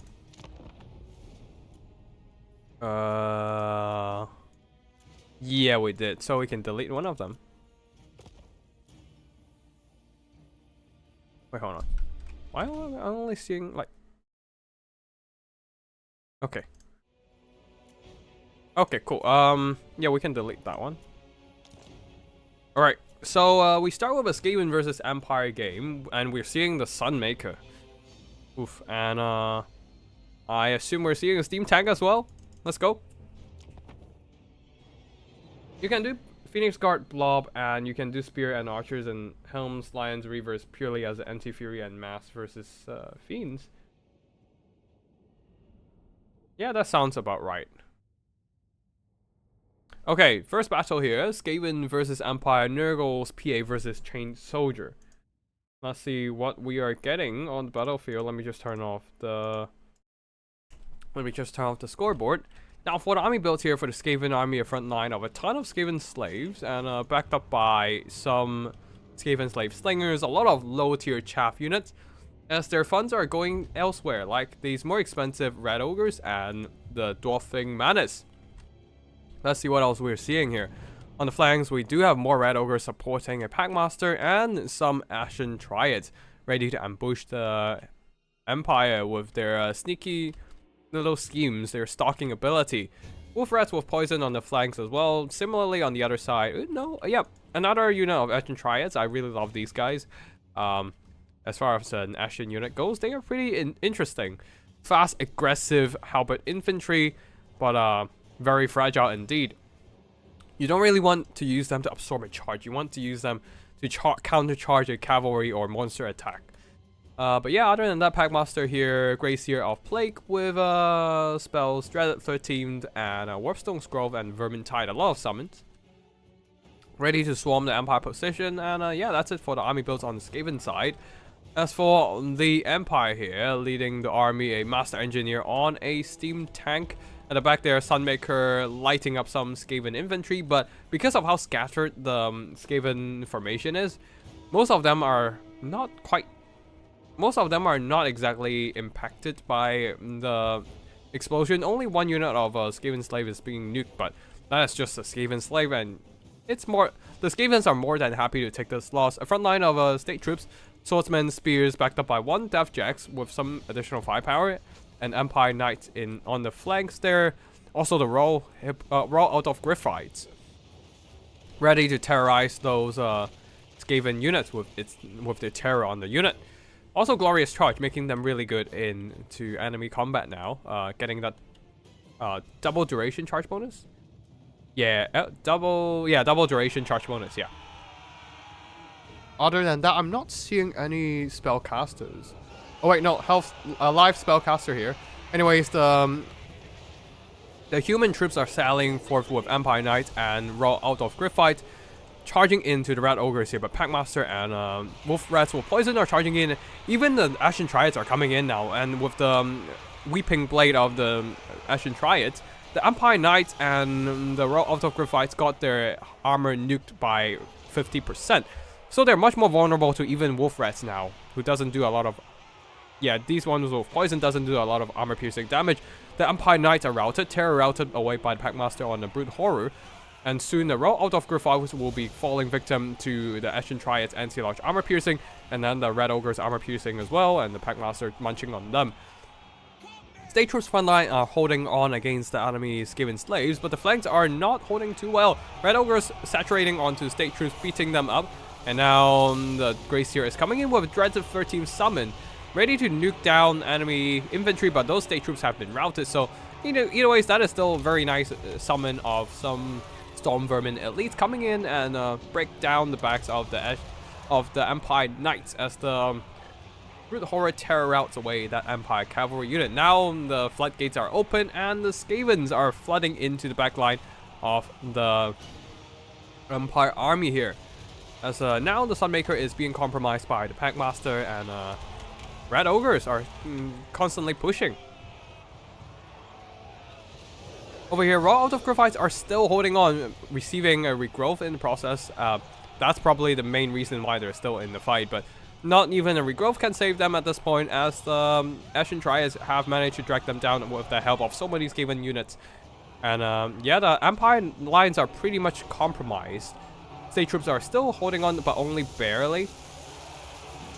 And the back line, the Sunmaker has been silenced with the Packmaster in the fight. The Master Engineer with the Steam Tank is taking a rough fight against the Red Ogres. It's not quite able to dispatch the Red Ogres yet. Unholy Clamor keeping their leadership intact.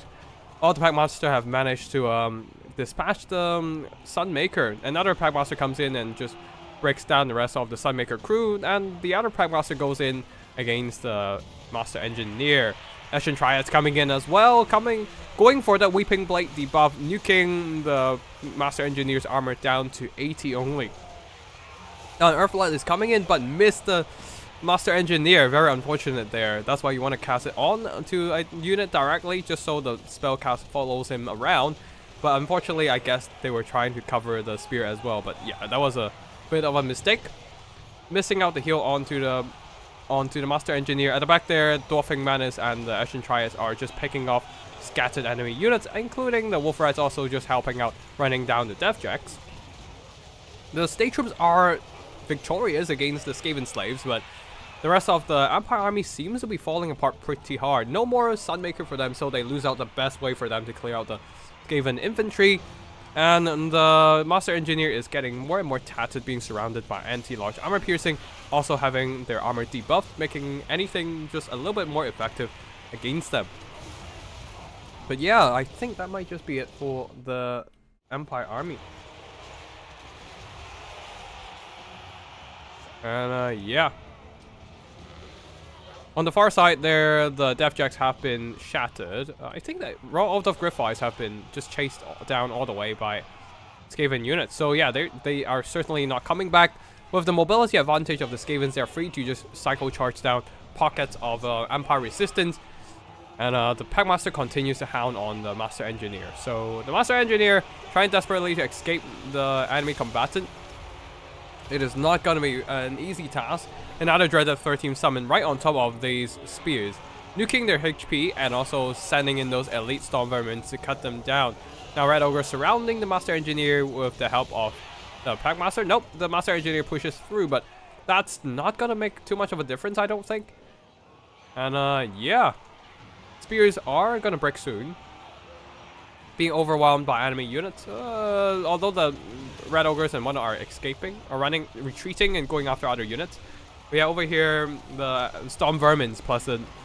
Yeah, Storm Vermins managed to break down the Swordsmen and Spears with the Skaven Slaves coming in to clean up the routed Empire troops. Armiluses are soon going to hit. And that's going to leave only the Master Engineer in the fight, which is unbreakable, but with how low he is getting right now, yeah, he's not gonna carry the game and bring back the battle. He's surrounded by too much armor piercing, too much anti-large. The Weeping Blade nuking its armor, and Red Ogre is punching his steam tank to bits.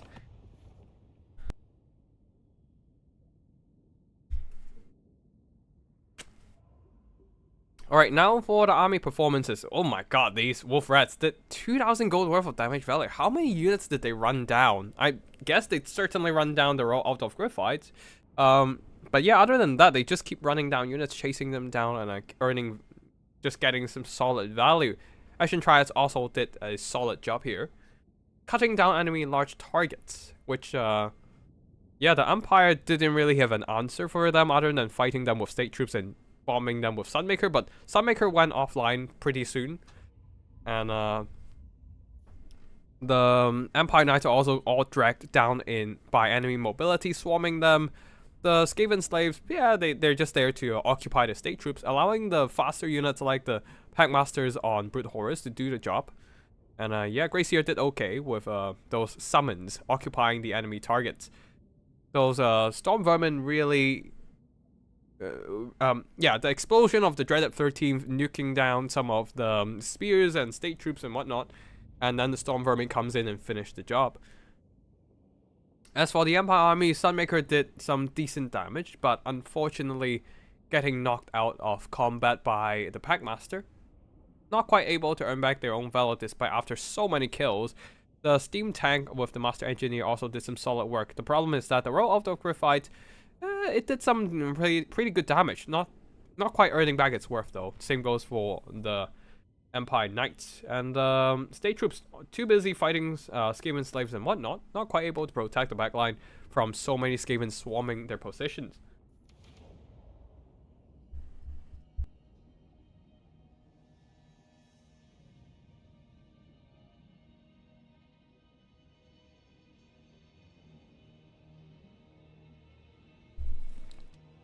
Alright, let's check out the chat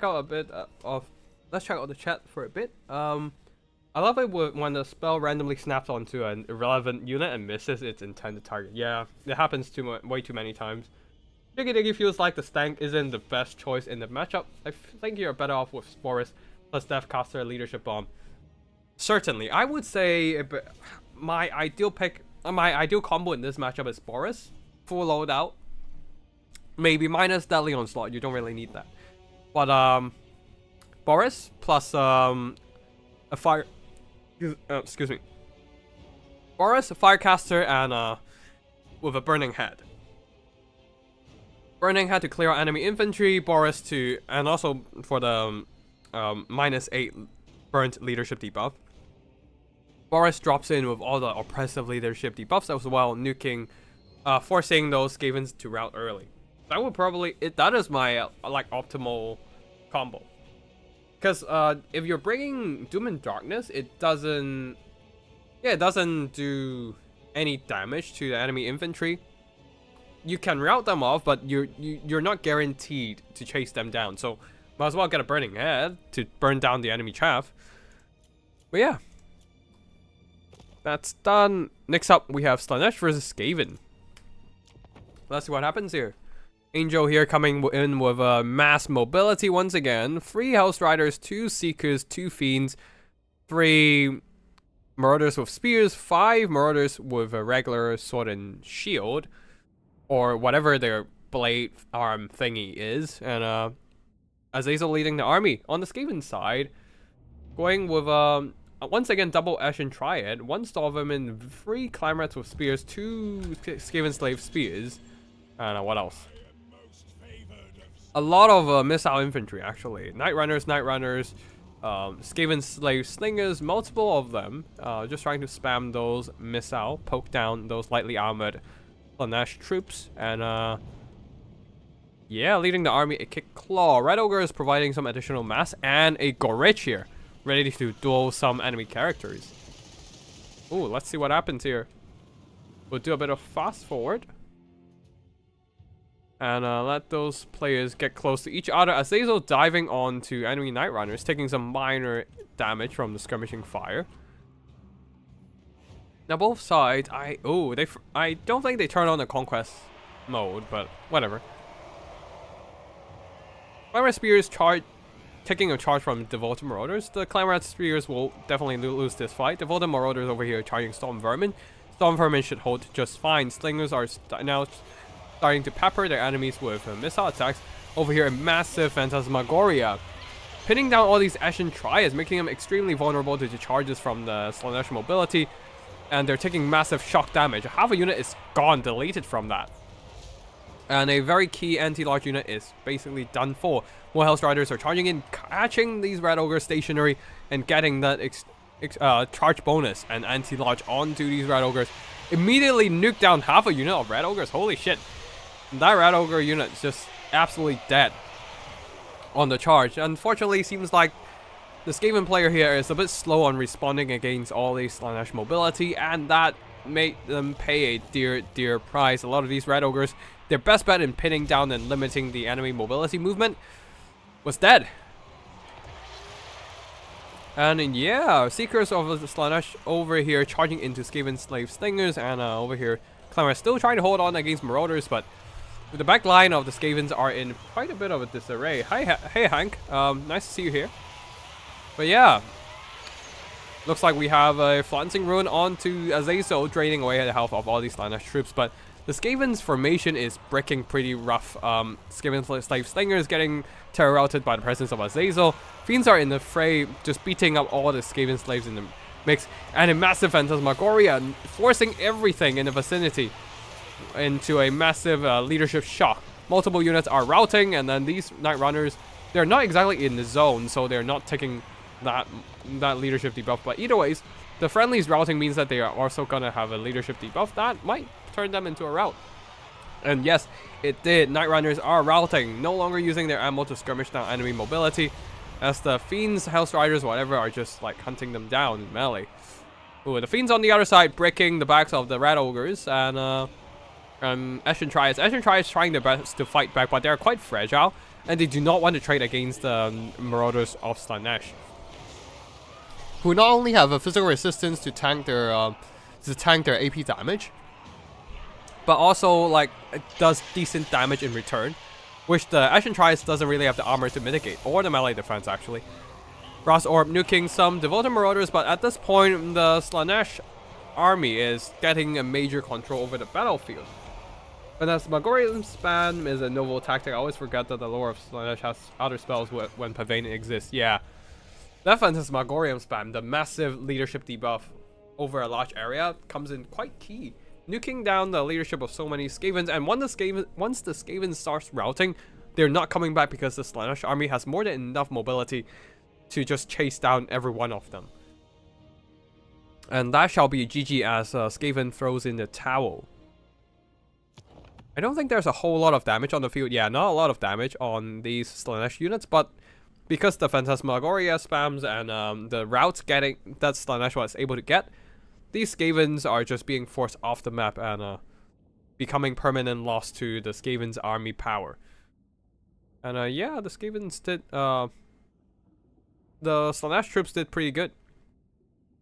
I mean, not earning back their value, but considering how healthy they still are, they are more than enough to take down the Skavens without much of an issue. Ikiklo fought back hard.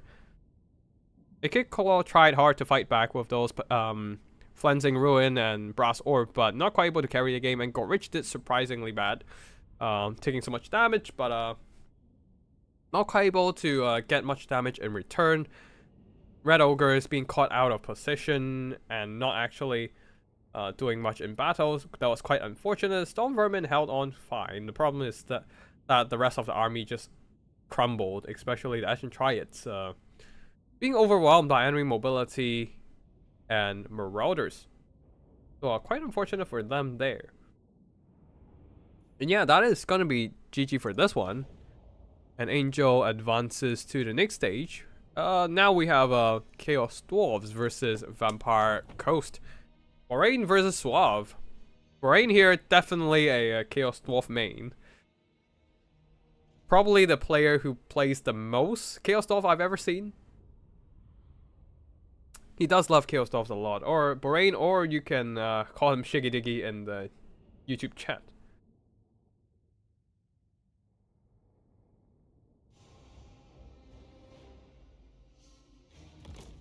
Alright, let me pause a bit. I need to blow my nose a bit.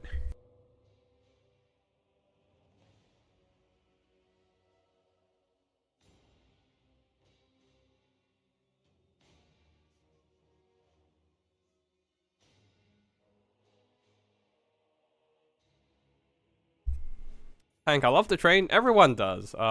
Except when you're getting run over by the train, then you don't love the train. But yeah, there's not a lot of train here. There are 2 magma cannons on the Chaos Dwarf side. Let's go into normal speed here. Actually, slow speed.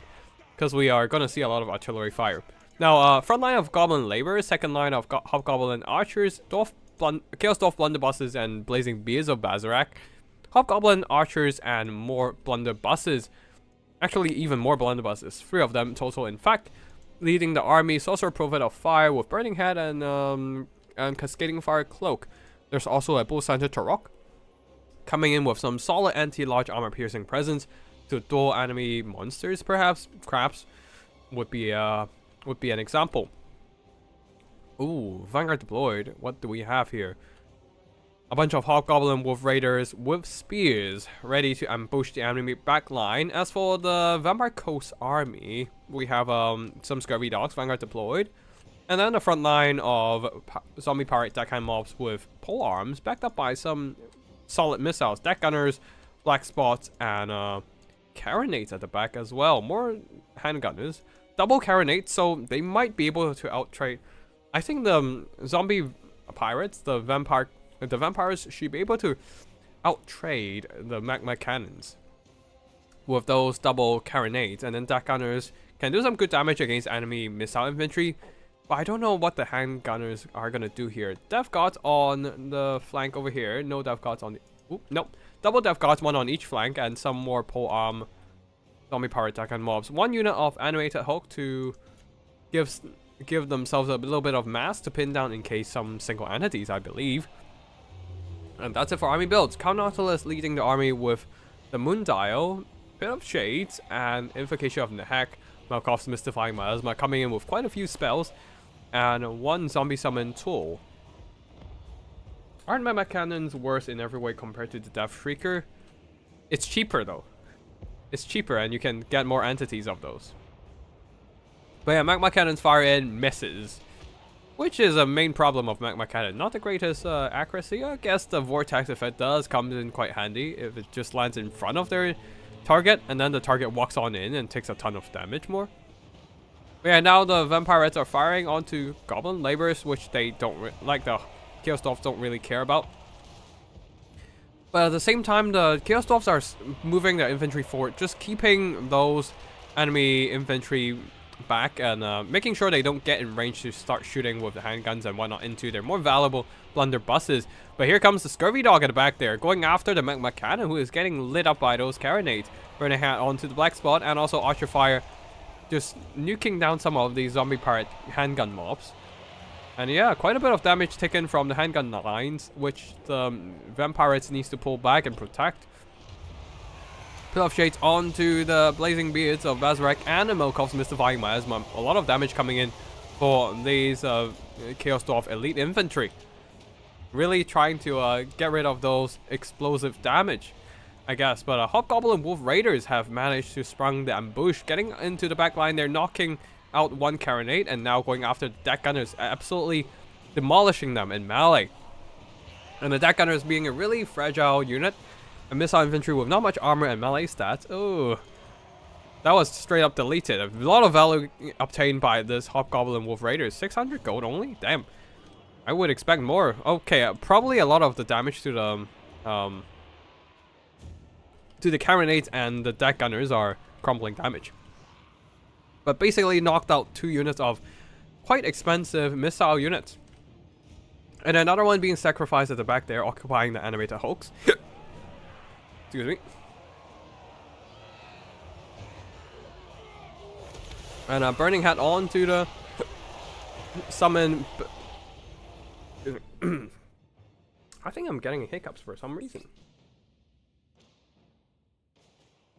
That makes no sense. Alright, cool. Hey David. Yeah, anyways. We're back in, and yeah, zombie power attack and mobs rushing into the... These are summoned, so they're just dragging down those Chaos Dwarf blunderbusses. Now the Death Gods are beelining straight for the blunderbusses, but they're constantly getting knocked over by the blunderbusses. Can't really reach their target in time, and taking a bunch of damage. And at this point, the Chaos Dwarf wins as the Vampire Coast Army, losing out a lot of their expensive missiles at the back there, decided to throw in the towel. And the magma cannons are still very healthy, and they can definitely dish out some pain and slowly pick apart the rest of the Vampire infantry blobs with their explosion attacks. Not a lot of damage from the magma cannon, but the important thing is that they survived, and the Carronades are knocked out. Yeah, both are dead due to yeah, Coast has no damage left. Yeah, basically actually all their missile units are knocked out. Oof. That was quite rough. And well, only their melee infantry and the animated hooks remain on the field, and also Count Noctilus. But basically, they're gonna be sitting ducks and get executed by all the missile spams of the Chaos Dwarf army. Blunderbuss is still very healthy. They still have the double magma cannon. Yeah, the Vampire Coast are just gonna get executed at range by the Chaos Dwarf firepower. Next up, High Elves versus Wood Elves.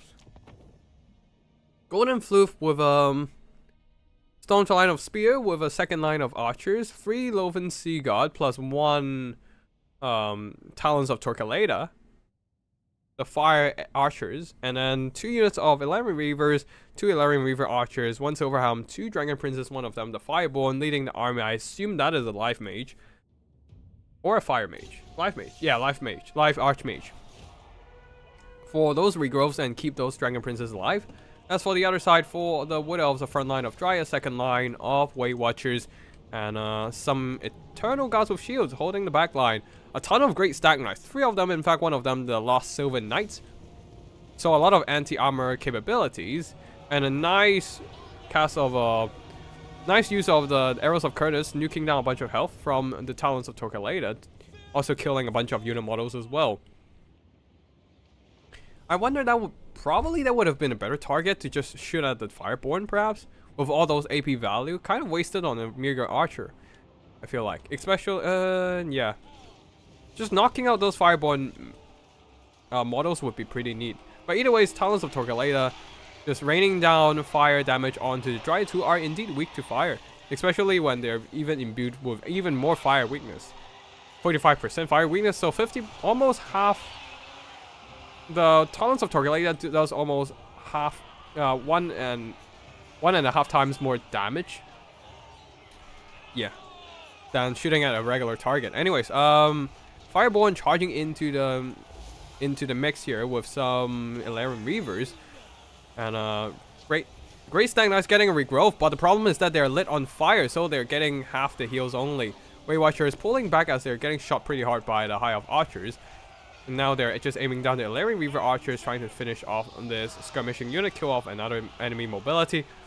Elven Reavers are beaten up by Dryads, but the important thing is that they're absorbing damage for the Fireborn, who are doing damage back, and with the help of the Talons of Torgaleda, that fire weakness is coming in really handy, boosting the damage of the Fireborn. And the anti-large plus the fire damage is just nuking the Great Stag Knight's health. On the forest there, 2 Great Stag Knights managed to beat back a Dragon Prince and Elven Reavers, but they are desperately needed over here as the High Elf front line is pushing forward. And yeah, and because of so many Silver Helms, Elven Reaver Archers, the only 3 Great Stag Knights, 2 of them are on the far side, not really doing anything, just chasing down some shattered units. That means that they're not in the position to protect the Way Watchers. Now, Elven Reaver Archers and Silver Helms are able to just tie down those Way Watchers in melee. And there goes the missile damage of the Wood Elves. There's no saving them unless the Great Stag Knights get here in time, but one of them is already almost dead. The other is also dying pretty fast. Oh, in the front line there, Wood Elves are in definitely a big disadvantage there. Dryads are failing to break through the spear line. The Lost Silver Knights are coming in from the flank, but the Fireborn are in position to counter them. Now, this is not going to be a great engagement for either of them. The Lost Silver Knights have armor piercing and magic damage to bypass the physical resistance and armor of the Fireborn, but Fireborn also have the anti-large to beat them back. Now over here, a mighty duel between the Glade Lord and the Archmage of Life. And the Archmage of Life being pinned down by the prey of Anaphrema is taking a ton of damage. But the problem is that the Elven Reaver Archers are here to screen out the Glade Lord, and the Archmage is able to get back into the skies, and she will not come down ever again. She will not even dare to land if she is a wise lord. Over here, Great Stag Knights dispatch the Silver Helms and dispatch the Silver Helms, not the Elven Reaver Archers, who is still kiting and shooting down these Great Stag Knights. And yeah, the Way Watchers now down to 3 models only. They are basically out for the count. So very unfortunate there. The Wood Elves lost all their firepower, unable to save their Way Watchers in time, and yeah, they're not going to come back, being shattered. And seems like the High Elves are in a pretty good situation here. Fireborn receiving a regrowth heal and actually winning out against the Lost Silver Knight, and will be coming back to charge another. Nope, they're not going to charge straight into another Great Stag Knight, but using the spear to screen a bit. And then Archers start firing. Another Arrows of Khorne doing minor damage to the Loven Sea God. The main problem really is the Talons of Torgaleda has been doing some godly work here. That imbuing that fire weakness just to weaken the enemy unit and then amplify the damage of the Fireborn. A very nice 1-2 punch combo.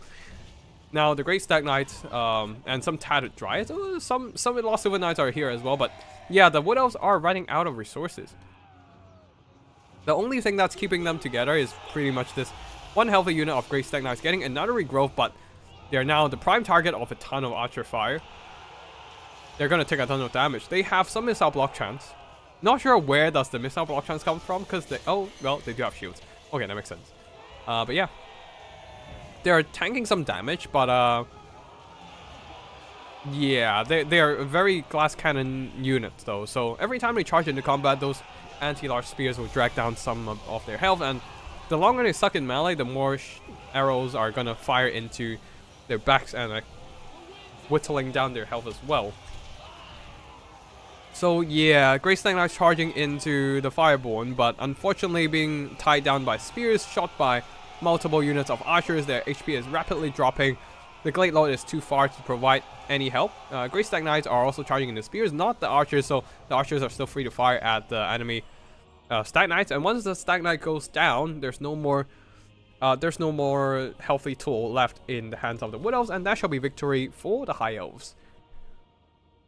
Wood Elf Cavalry won't win against High Elf Lances. Yeah, that's why I would bring Zotes. Just to throw them into a melee combat with their anti-large armor piercing, and also use that flesh to stone spell to keep all those Zotes alive with that 60% physical resistance. That is really key in countering dragon princes and stuff like that. Because you need that physical resistance to tank the charge impact damage. So yeah, unfortunately for the Wood Elves, they couldn't quite counter the Fireborn terror here. having some really solid melee stats and anti-large, just out-trading those Great Stag Knights. Plus the healing keeping them alive, and then with the Great Stag Knights tied down, the archers are able to dish out the damage, especially using the talents of Torquelada, imbuing that fire weakness to weaken the Great Stag Knights, amplify the damage for the Fireborn. And yeah, looks like the High Elves got some really solid engagement in this battle. Oh yeah, the Loven Sea Guard getting over 1,200 gold worth of damage value. Solid stuff there. And the Laren Reavers getting over 1,000 gold worth of damage value. Definitely the one that ran down a bunch of Weight Watchers. That's the only way they can get that much value in this game, I would say. I would just take Blade Singers and Unga Bunga in. That is not bad. War Dancers, yeah, that's not bad. That's not a bad build for sure into the High Elves. They should able to trade well into the Spears and Rangers and whatnot. Oh right, yeah. Especially they have the Shadow's Coil, which gives them missile resistance to tank shots from the High Elf archers. Yeah, that would be nice. Anyways, for the Wood Elves here, not a lot of damage from the Dryad front line, getting shot pretty bad by enemy archers, and just couldn't really break through the spear line. While the Stag Knights, they did well, just not quite able to counteract the healing onto the Fireborn in the end. Blade Lord probably should have sent those arrows of Khorne onto the Fireborn, but yeah. Did some okay damage. Almost killed the High Elf Lord in the duel, but with the Laren Reavers returning to bail her out, the Glade Lord wasn't quite able to score that kill. Alright, one last battle, High Elves versus Chaos Dwarves. Choo-choo, we do have a trade now. High Elves, going with a very lion-y build. 2 White Lions of Trace, 2 regular archers, 3 Laren Reavers, a lot of mobility but not a lot of infantry actually. Fireborn, 2 War Lions, 2 Bolt Throwers, Eagle Claw Bolt Throwers. Imric, I assume on his dragon, given how narrow this build seems to be. And a Life Mage. As for Bahrain with his Chaos Dwarves, or Shiggy Diggy in the YouTube chat, going with a lot of single entities here, and a lot of expensive ones indeed. Sorcerer Prophet of Hashut on a Great Taurus, and a Demon Smith Sorcerer of Death on another Great Taurus, with only Reforge on him just to get that healing in. The spellcasting ability comes from the Hashut caster, with Flames of Asgore and Flames of Asgore only. Definitely going...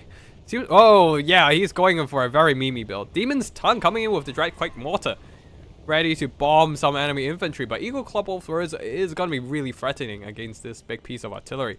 A lot of Hobgoblin Chav. Other than that, Goblin Laborers and some Hobgoblin Wolf Raiders, because all the expensive single entities, Bahrain ran out of funds for his infantry, so... Yeah, oh wait, also a Bull Center Torok here, just to provide even more single entity fighting power. Eagle Claw Bolt Throwers immediately start unleashing their shots onto the Demon's Tongue / Dreadquake Mortar, while the Demon's Tongue / Dreadquake Mortar is firing very ineffectively against Imric here. Now the single entities, I would say the single entities can probably try to 2v1 Imric in disguise.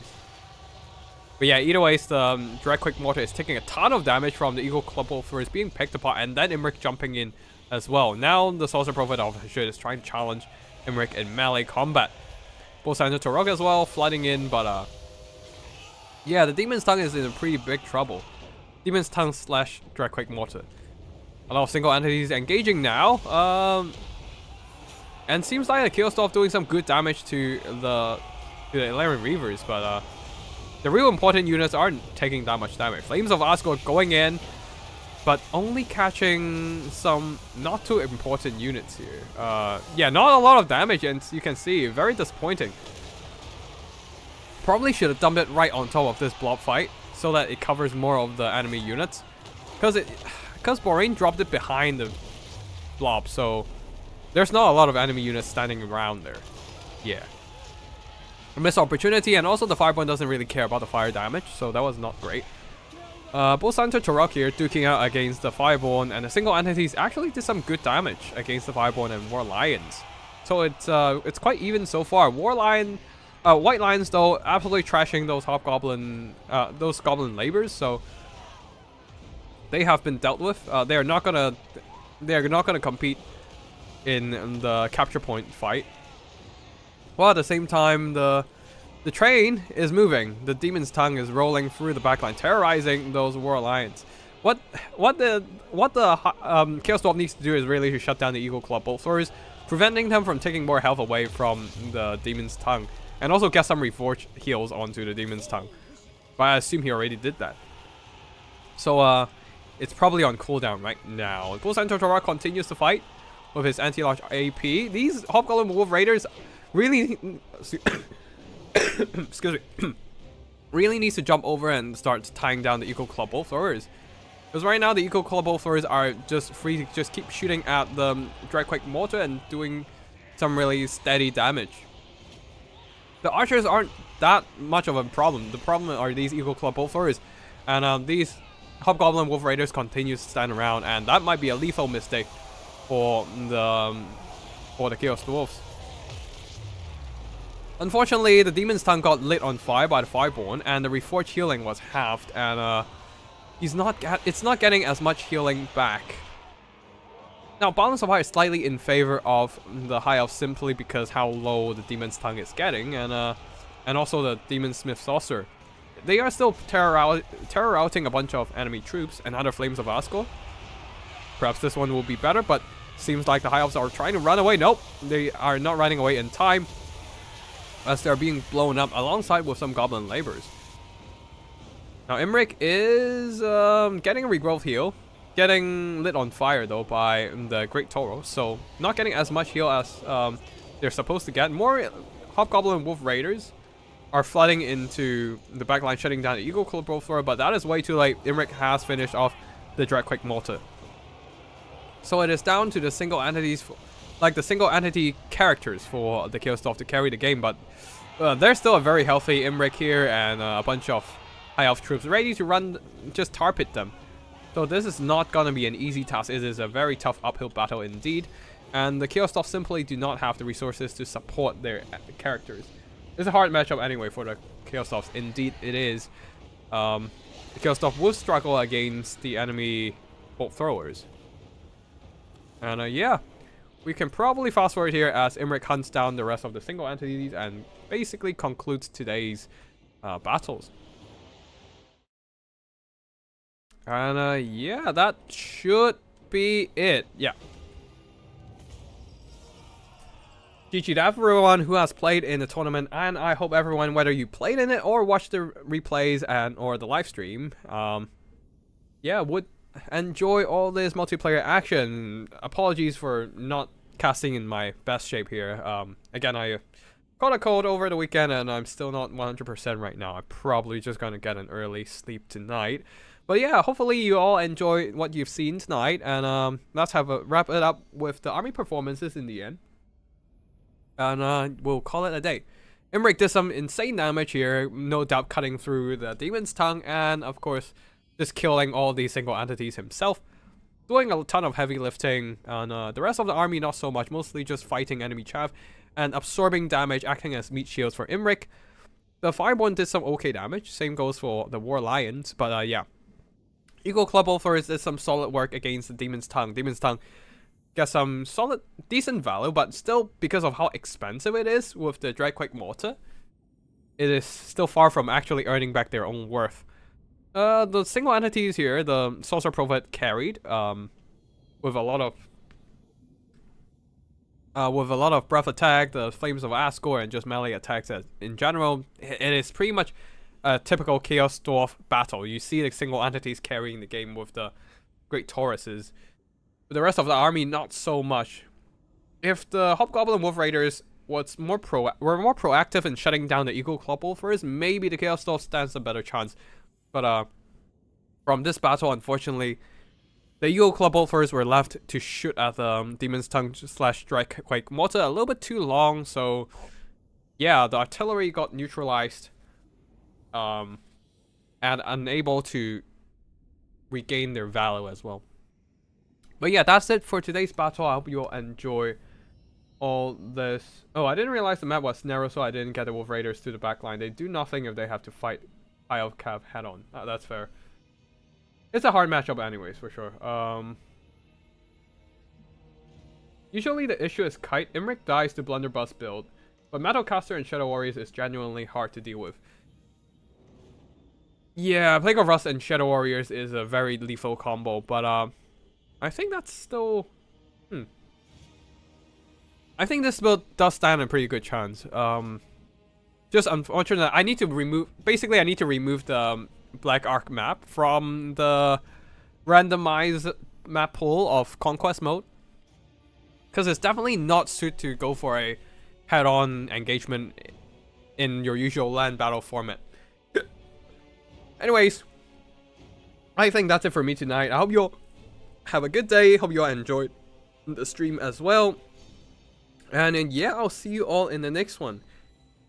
Congrats to Angel for winning in the tournament, and that's gonna be it for the stream. Thank you for watching, and Tactical Lich signing out.